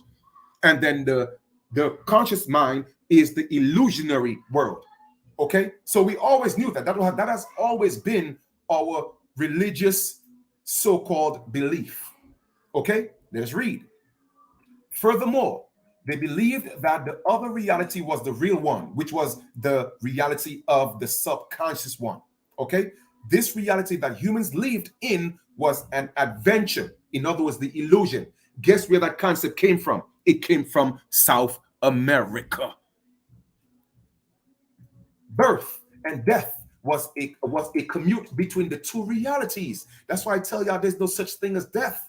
The gods live in other reality. The what? The gods, plural. The South Americans believed that people came from the real reality to this reality for what? Adventure, the experience. Guess where that whole concept came from? From us. From us. When a spirit decided to come to this reality, the physical body was accompanied by what? The ka, which is the spirit of the person. The ka stayed with the physical body throughout its life and was responsible for everything that went on in the physical body. That's why I tell you, you're not the body. You are the God in the body. Okay? Often the ka of the person could decide that it did not like this reality and choose to return to the real reality. Okay? They also believed that the people who lived in the other reality were not constrained by a physical being or by geography. In other words, we moved in the spirit, okay, or the soulful realm. They were everywhere at all times. That's why your Bible will tell you God is omnipotent, omnipresent. Where do you think all that concept came from? It came from South America, because that's what we believed. This set of beliefs resulted in the ancestor cult that formed the basis of their religion. The closest ancestors of a family acted as the link between the family in this reality and the gods in the real reality, which is the subconscious mind. These closest ancestors were the family demigods. Okay? The most distant ancestors were the detached, some manner, almost like a vapor. Religion was the cornerstone of South American culture. Religion dictated day-to-day life, and most cultural activities were done to appease spirits. Okay? So we did have religions, we just had a different concept of religion that dealt more with spirituality. Okay? There were trained religious people who could communicate with people and gods in the real reality, okay, through the use of some form of sign language. Okay, these Southsayers use religious sticks and rocks to communicate with spirits and gods in the real reality. So how can we give up our culture? That's us.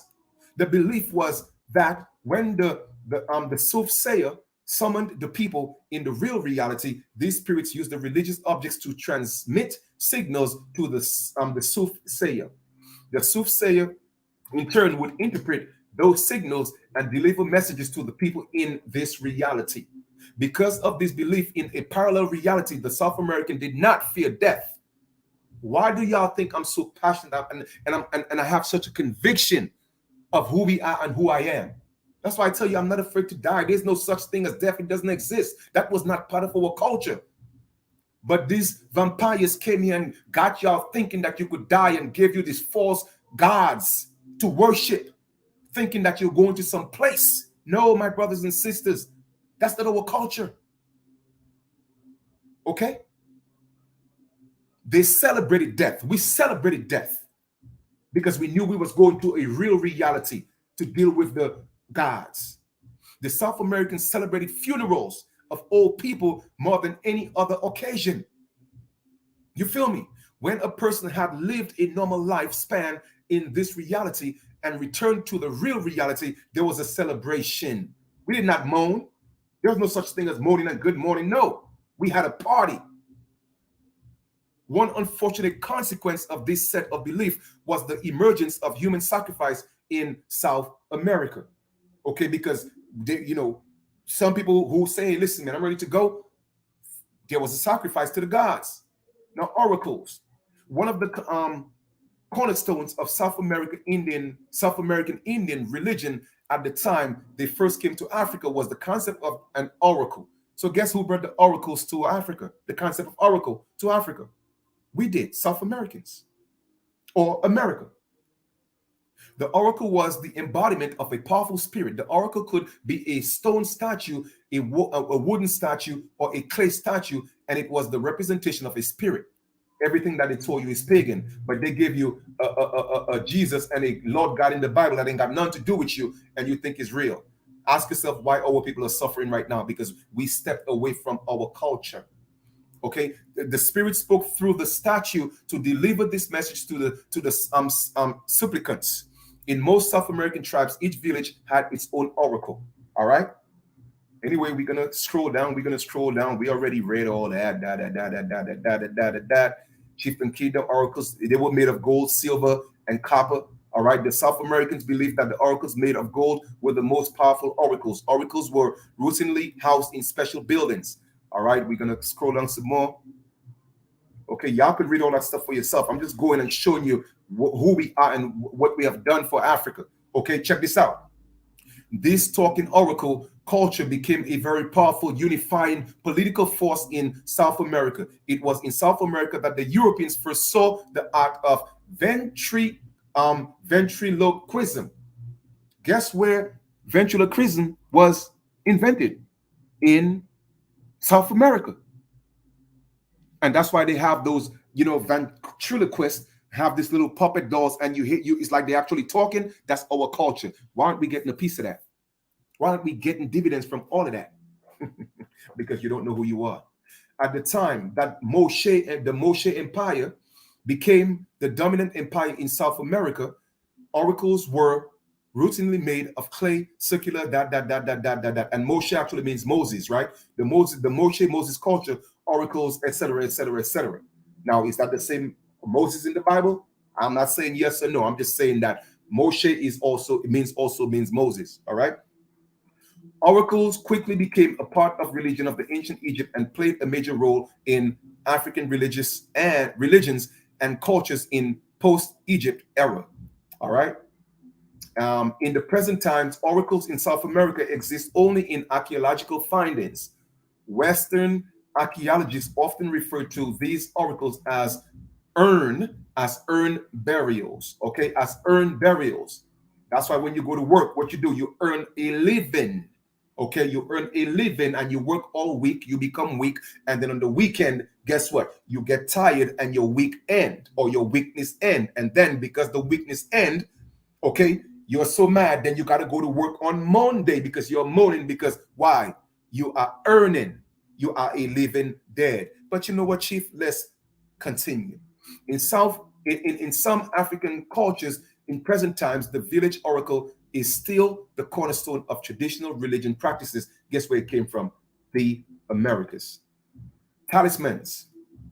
One very important extension of the concept of an oracle was the concept of a talisman. A talisman in South America was a mini oracle that was owned by individuals, mostly old men and religious and political leaders. The talisman most often was the tail of a small animal with small leather work at the end. The talisman could also be a ring or a necklace. Individuals who owned talismans wore them each time they went outside the house. Talismans were worn particularly to religious and political functions. The talisman was supposed to protect the individual from harm, but could not also be used to threaten, but could also be used to threaten or intimidate other individuals in case of an argument. All right, let's go to shrines. Another important element of South American Indian religion was the concept of a shrine. A shrine is a place deity. This place deity most often is a large shady tree or a group of small trees. In some cases, the place deity is a spot on a riverbank or a spot in a swamp or in cave or even under a rock. A shrine is the place where the original ancestor or ancestors of a tribe or a clan first lived before building houses in their final destination. Okay, so all that concept came from Africa as well. Okay, the tree or the rocks was sacred. All animals and even snakes living in the shrines were considered spirits of the ancestors and could not be harmed. That's why you think they told you the snake is evil? Oh, the serpent is evil. But yet still Moses turned his rod into a serpent, and the Israelites were saved when they looked at the burning serpent. But yet still the serpent is evil. Okay. The talisman or clansman felt its spiritual connection to that spot. All right, the concept of a shrine took a firm root in the emerging culture of ancient Egypt. In other words, we took that to Africa. In spite of European influence, shrines continue to be a major part of the tribal culture in Africa. All right, among most African tribes and among the few remaining South American Indian tribes, shrines continue to play a central role in that. In West Africa, the village shrine in most sacred places in the village. Also in West Africa, okay, burying the dead. Burying the dead was the big part of South American Indian culture. Dead bodies were buried in man-made underground caves. The caves were constructed by digging a straight, narrow tunnel several feet into the ground. At the end of the vertical tunnel, a wide horizontal tunnel was dug several feet across. At the end of the tunnel, a cave was carved out. This cave was the grave, a mound of sand covered with a large clay pot marked the entrance to the grave. All right, so we could go read all that. You could read all that for yourself. All right, let's go to mummification. Another very important part of the South American culture of burying the dead was the art of mummification. The South American believed that the most important part of a person was the ka, which is the spirit. The ka belonged to the spirit realm. It accompanied the body throughout life. The ka was responsible for everything that occurred inside the human body during its life. The forces of the human world can sometimes force the ka to depart from the body, resulting in premature death of the body. The ancestral spirits in the other reality can also decide to recall the ka. So when I tell you things happen, take for instance somebody died suddenly, it is because that person in the real reality, they recall the spirit, they want the spirit back, because what's happening in that body where the spirit is at, they don't like it and they want the spirit back. So that's why I tell people, when people transition, or there might be a sudden death, or an accident and somebody died, all these things happen for a reason. Okay, for a reason. After death, the ka departed from the body and returned to the other reality. The ka, however, still needed to have access its earthly body. Every effort had to be made to preserve the corpse. Dead bodies of priests, rulers, and dignitaries were embalmed with chemical liquids that prevented the body from decaying for a long time. Before the embalming process, the dead body's brain, intestines, and other internal organs were removed in secretive religious ceremony. The brain was removed through the nose, and the intestines and organs were removed through the anus. The removal was done without any cut in the body. That's how skilled we were, man.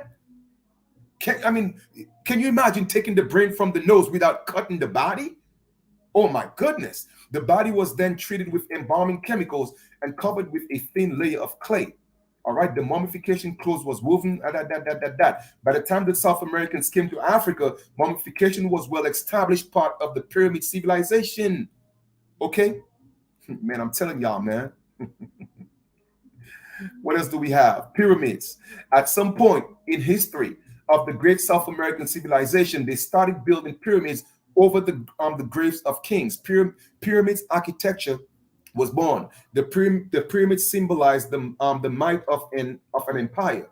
Very mighty and wealthy empires had several kings' graves with pyramids over them. Pyramid builders were manufactured and dried in the sun. The making of the boulders was the most difficult and time-consuming part of the pyramid building. The boulders were hoisted into place through the use of very sophisticated man-powered machines. Guess what? We had machines. The machines were made from wood and ropes. As the time went by, the pyramids became increasingly elaborate and sophisticated. When pyramid building became a regular activity, each tribe created a standing army of trained pyramid builders. Pyramid builders were revered.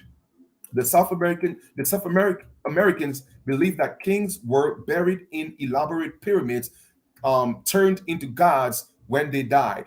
People who participated in pyramid builders or building received reciprocal benefits. In time, pyramid building became the central part of South American Indian civilization. In fact, ancient South American civilization can be characterized as pyramid civilization. It may be hard for people living in present times to understand why the South American Indians were so obsessed with constructing massive ingenious structures to honor the dead. However, in the pyramid civilization, pyramid builders provided the challenge that led to development and a sense of unity, much the same way as war provides that. Most of the inventions that the ancient South Americans made were designed to support pyramid building efforts. Okay. The South American Indians built all the pyramids in where? In Africa themselves. Oh my goodness. Let us stop right here, man. I don't even have to continue. I could stop right here. Okay. My brothers and sisters, man, we have been played. Okay. We have been played. Let's read that again. The South American Indians built all the pyramids in Africa by whom? Themselves. Not even the Africans built it. We built it for them. It was largely because the secrecy behind the pyramid buildings, that the technology of the pyramid building has been lost to humanity, because we did not share that, not even with the Africans. When the South American Indians died out, the technology was lost, meaning that those that built the pyramids. By the time the South Americans first came to North Africa, the pyramid civilization in South America was at the height of its glory and in the beginning stage of North Africa. They had already built thousands of pyramids on their land. The South Americans studied and completed the Khufu pyramid in time to bury Khufu. Khufu witnessed the technology, the technological marvel in which he was to be buried before he died. The Great Pyramid. There was one particular pyramid that the South American Indians talked about a lot. They called it the Great Pyramid, and it apparently was a major symbol of their civilization. The Great Pyramid was the climax of an increasingly sophisticated pyramid technology. They had just finished building the Great Pyramid when they came to Africa for the first time. Okay, for the first time. So if we came to Africa for the first time, how could we be from Africa? Man, they got y'all jacked up, man.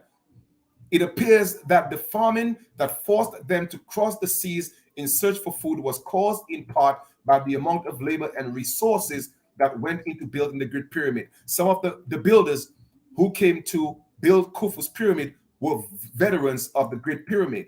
What remains of the Great Pyramid in the present times in the jungles of present-day Peru. Peru, Peru, Peru, Peru, Peru. And then I got down it though. And then Peru, me though. Y'all better stop playing with Peru, man. What's wrong with y'all people? Y'all think I'm playing? I ain't come here to play no games. I ain't came here to play no games.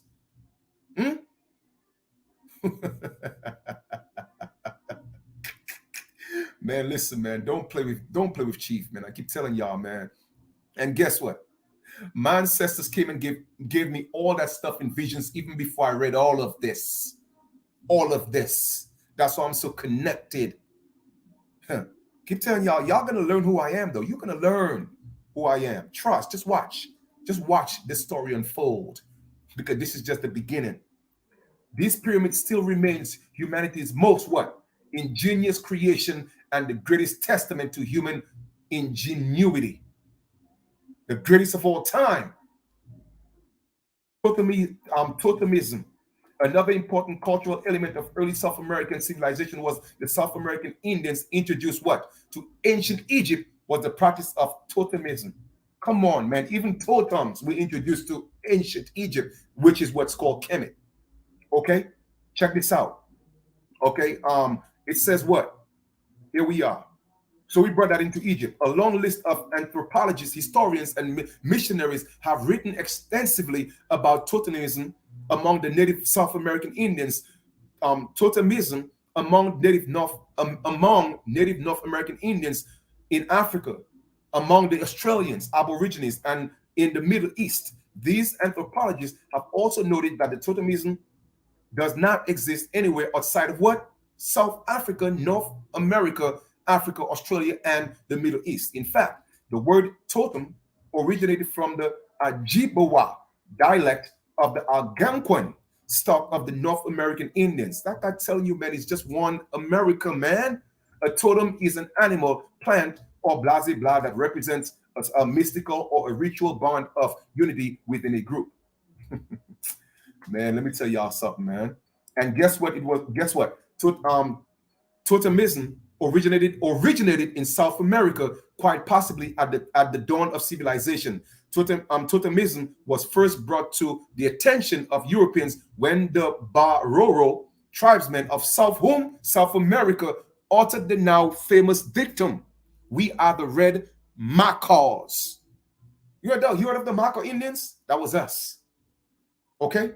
Among some tribes of ancient South American, totemism existed in association with matrilineal descent and exogamy. Okay? Man, like I tell y'all, man, y'all better stop playing, man. Let us continue, man. Let us continue, because we know we brought that to Africa. Even it says what? Even what? Here we are. In the South American Indian introduced the concept of Totemism to the ancient Egypt. From ancient Egyptians paintings, it appears that the falcon was the totem of the first South American who settled in Africa. Why do you think all the pharaohs and their gods are all the animals from America? Oh man, listen, I could stop right here. I could stop right here, right now. I could stop here right now and drop the mic. Somebody prove me wrong. All the gods of Kemet, the totems, guess where they originated? In South America. Man, listen, y'all think I'm playing. I don't know if y'all ready for this work. We about 2 hours now. We almost done. We almost done. Like I said, we had some reading to do. Let us read that again. Let's read that again, man. Let's read that again. Okay. From ancient Egyptian paintings, it appears that the falcon was the totem of the first South Americans who settled where in Africa.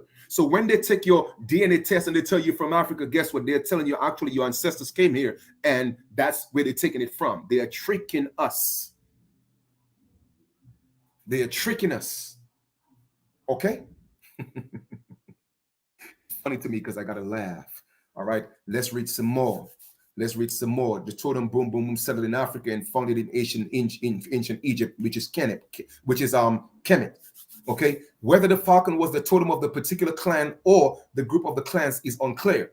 From the point on, Totemism would play a major role in shaping African home culture. Where did it come from? America. The practice of Totemism has amazingly survived the test of the time and European influence.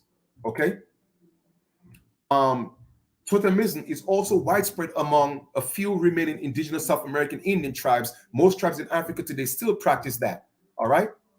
So what else do we have? African tribes, we already know where that came from. Boom, boom, boom, boom, boom. Boom, boom, boom, boom, boom. Okay. The falcon, that symbol is enough repaired. So let us see that. Let's go here now. In addition to the macaw and the falcon, anthropologists and historians have listed the following animals as common totemic symbols in Southwest South America: the tapi, okay, or the tapir, the fox, the deer, the buffalo, the jaguar. Where's the jaguar from? The puma. Where's the puma from? Oh, the porcupine. When you go look at Black Panther, what was what's his name? The guy who played the Panther, Jordan. What's his name? Man. Not what was his name? Not the one who died, but the one who played the American Jaguar. I forgot his name, man. He was going out with Steve Harvey's daughter. Somebody help me here, please. Because I don't really get into these people. Somebody help me out here, please. With a name. Jordan something. Or something Jordan. But anyway, he was the Jaguar. What they were literally telling you is that the symbolism of the story was Africa, and yes, I know it was Jordan, but I forgot the full name. All right, but the symbolic story was that they were brothers at some point, or they came, somewhere in between, right? But the Jaguar had to fight the Black Panther to show that we have always had, at some point, we fought Africans, and there was a kind of like a war between the two brothers. All right, so that's what the Black Panther was about. You think these people don't know what they're talking about? They know our story, man. They know our story. Okay, but anyway, yes, it's Jordan. But like I said, I forgot the full name. All right. We're almost done, lineage. I'm almost done reading. All right. Now it says, in the South American wilderness, the jaguar and the puma are fierce competitors. Now you have the car, that's the jaguar. You have the sneakers, that's the puma. Why aren't we getting dividends? Those are our ancestors. That came from us. Okay. In terms of, it came from the Americas. All right. Often battling each other in saintly for territory. It appears that some point in South American history, the rivalry between these two totemic symbols was imitated by rival clans and held these animals as totems. So that's what Black Panther is about. It was totems going against each other. South America and African totems. Archaeological evidence in present-day Sudan suggests the rivalry continues in Africa and post-Egypt era. Astronomy. We're almost done. A very important aspect of religion of the ancient South American Indians that had a profound effect on all of human civilization was the study of the stars that came from us. Okay? The South American Indians were the first people to make the study of astronomy a part of their culture. Oh my goodness. Oh my goodness. Let me ask you a question. Go ask these Native Americans if they could make that claim, because they can't. They can't, because they are not the original Americans. Let us read that again. The South American Indians were the first people to make the study of astronomy a part of their culture. By the time this discovery entered African continent, they had been studying the stars for more than 2,000 years, and their knowledge of the stars was very advanced, even by the modern standards. The South Americans believe that the stars are manifestations of gods, okay? And the movement of the stars directly influence events on Earth. The study of the movement of the stars became a major part of their religion. Movement of the stars in the sky was used to predict future events. That's why they know what's going on. Yes, thank you, Ashley. I appreciate that, goddess. Okay, Michael B. Jordan, yes. He was the jaguar representing South America or the American continent, and the Black Panther was representing Africa. They were literally talking about the totem gods going against each other. All right? And with Black Panther had to overcome, now you see Africa on the rise. See, y'all don't understand and comprehend symbolism, man. You feel me? But we are the originators. The jaguar will rise again. But we have to make sure of that. My people, I'm teaching y'all real stuff, man. Real things. You dig? All right? The present times, we tend to credit Europeans with much of what we know about the heavens. This information is far from the truth. Whether it's dark-skinned Europeans, whether it's pale Europeans talking about the heavens. How can they tell me about the heavens and we invented religion on heavens? A lot of what we know about the planets today was obtained from ancient South American Indians in texts. It was the South American Indians who determined that some of the stars in the sky are planets, lands, not stars. They are planets which are lands, not stars. But they keep making us think they're stars. No, they are lands, because the gods lived on those planets, or on those stars, so to speak.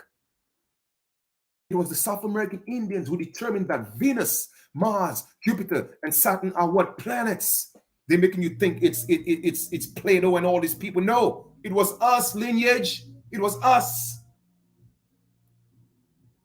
Man, listen, man, don't play with me. It was the South American Indians who determined that the Earth is a planet. It wasn't Pythagoras and all these kind of people, whoever the different names and Plato and all that. No, it was us that said, nah, this is the planet. But most of all, it was the South American Indians who first determined that the planets revolve around the sun. Oh my goodness. Should I continue? We almost done. Ancient Mayans texts show that the South American Indians were aware of Saturn's rings and 4 of Jupiter's moon. It was from these Mayan texts that the modern astronomers first learned about the existence of Jupiter's moons and Saturn's rings. This rather advanced knowledge of the stars existed in South America long before contact was made with Africa. When the South American Indians came to Egypt, we're talking about the Kemet version, 7,000 years ago, the night sky in Africa was remarkably different from what in South America. This presented the South American star priests an exciting opportunity to further understand the heavens, and a large contingent of the star priests was dispatched to Egypt to settle and study the stars. At that time, Sirius was the brightest star in the African night star. The Sirius system was the brightest star system in the African night star. Sirius was so bright that it could sometimes be seen in the daytime. The South Americans had long believed that there was a mother of all stars, but they never observed this mother in South America sky. The Syrians, they believed they had found the mother of all stars. Sirius became a major deity in South American religion because the mother of all stars could be seen only in the African skies. The South American astronomers studied the stars even more in Africa than in South America. Astronomy became one of the principal activities of the South American Indians in Africa. Okay? In the system was very studied. Calendars.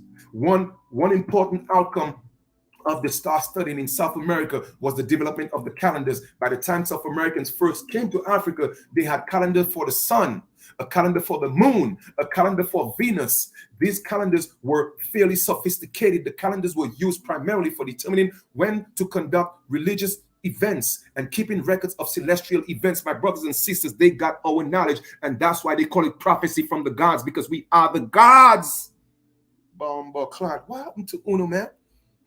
Let us continue. It says the calendars were used primarily for determining the events, right? They were also used to determine the positions of certain stars in the sky at various times on the calendars.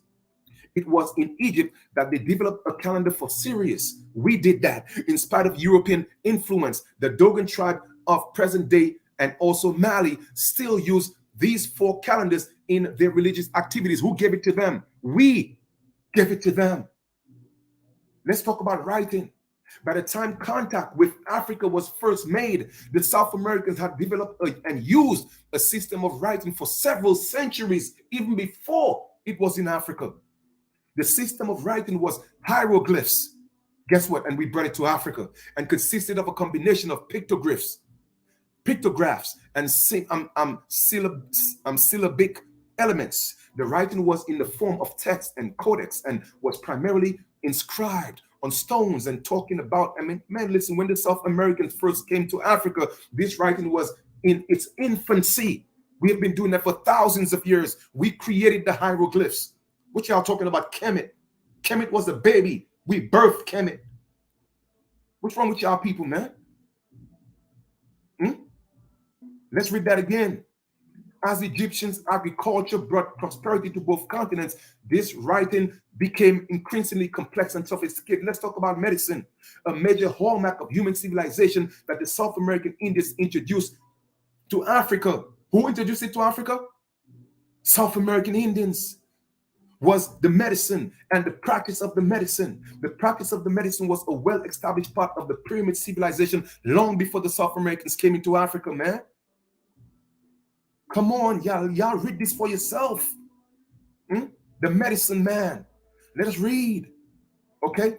Y'all can read that for yourself. I'm just scrolling and showing you the facts here, man. Let's read this again. The invisible people assured. Hold up. The invisible people. Hold up. Let me go back here for a second. I don't want to skip too much now. It was often the belief that the medicine man was possessed with a spirit from the other reality. All the treatments began with communication with the spirits. The treatment itself was sometimes accompanied by magic tricks. But now today, y'all afraid of that because why? They give you Jesus. Oh no, just pray. Jesus is going to take care of it. All right. Yeah. Wait on that. In some cases, the magic tricks included the use of invisible little people, all right, which some medicine men were believed to have. The invisible people could talk, and everyone around could hear them from talking, but no one could see them. It was the medicine man himself who hid behind something and was talking in a disguised voice. The religious component and trickery were designated to inspire confidence in the patient. Okay, so what you see, the same way they give you an invisible Jesus, our ancestors created an invisible little person behind something to give you the confidence.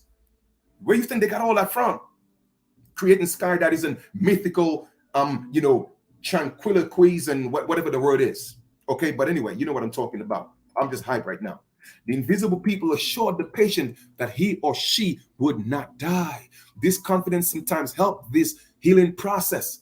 As the practice of the medicine progressed over time, the South American medicine man eventually crafted some plants that produce medicinal compounds in their leaves and roots. One of these crafted plants was very effective in treating headaches and body pains. South American Indians Indian medicine was very effective in all treating headaches and stomach aches and fevers. There's evidence in South America, North Africa, and West Africa that some form of surgery was practiced by South American Indian medicine men. The surgery may have started with the mummification of the dead. I mean, come on, man. Come on. Come on, man. Listen, what else do we have here? There is also evidence that the South American medicine man tried limb transplantation on the living.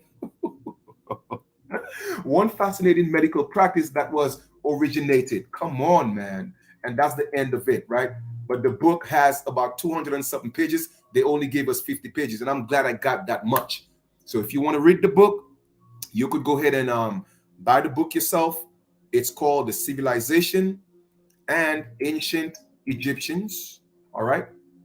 And it's by Katanga A. Bongo. In the very first chapter, it talks about, let me show you what it talks about. It talks about the human evolution and the origin of civilization. So it's two different things. The human evolution, we're talking about humans, not man or man. We're talking about mankind, which is human. The human, the beast, the one they talk about that came from the Homo sapiens and the erectus and all this different monkey situation. Okay, they came from Africa. Yes, I did not come from a monkey.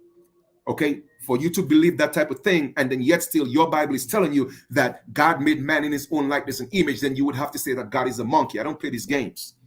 I'm not a beast. Okay, I'm not a human. I'm not a human. I'm a hueman.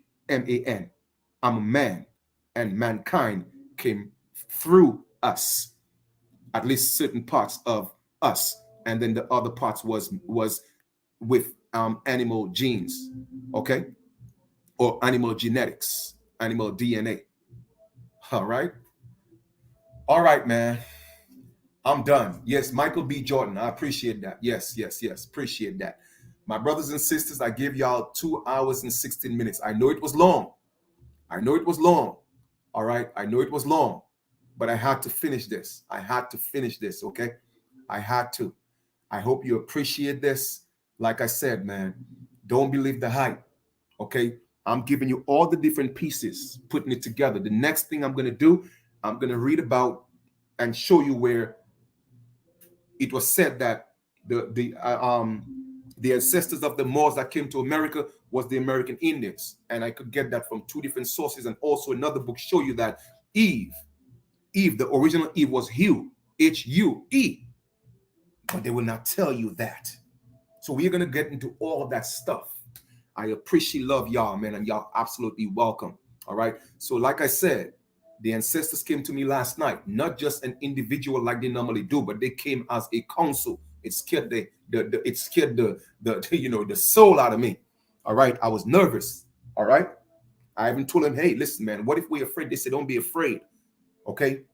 They gave me the permission, okay, to set up this foundation. And it's time to step up to reclaim our birthright. I got the get-go. All right. And that's something I've been wanting to do for years, but I got the confirmation from the counselor for our ancestors. So like I said, anybody who wants to be a part of that, please do me a favor. All right. Please do me a favor. Send me an email at Chief Kalinago Flying Eagle, okay, at gmail.com, or send me an inbox on Facebook if you are on Facebook. We're going to do some private video group sessions, and we're going to set up the foundation. We're going to get everything done. I already know how to do all of that. I already know how to do everything. What we don't know, we'll learn from each other, or we'll find a way. Our ancestors will provide it for us, because like I said, they gave me the get-go. All right. So we're going to make this happen, because it's time. It's time to set up the council. And that's why I know they came to me as the council, because they have always came to me individually. Okay. But the council came last night. It was 20 something of them. Like I said, I got up literally sweating. I got up nervous. I had to do a video to tell everybody what I just experienced. That's how real it was. Okay? So send me an email, send me an inbox, and let's do this. We ain't got nothing to be afraid of. Nothing. They got us. Nothing to be afraid of. Remember, death is not real. It's not real. It's an illusion. So it's our time to show the world that we know who we are. And we are stepping up as the forefathers and foremothers. We are the prime. We are Optimus Prime. And we're not going to allow the Decepticons to take us down any further or any longer. We ain't doing that. It is time for the primes to step up. Let's transform. Peace.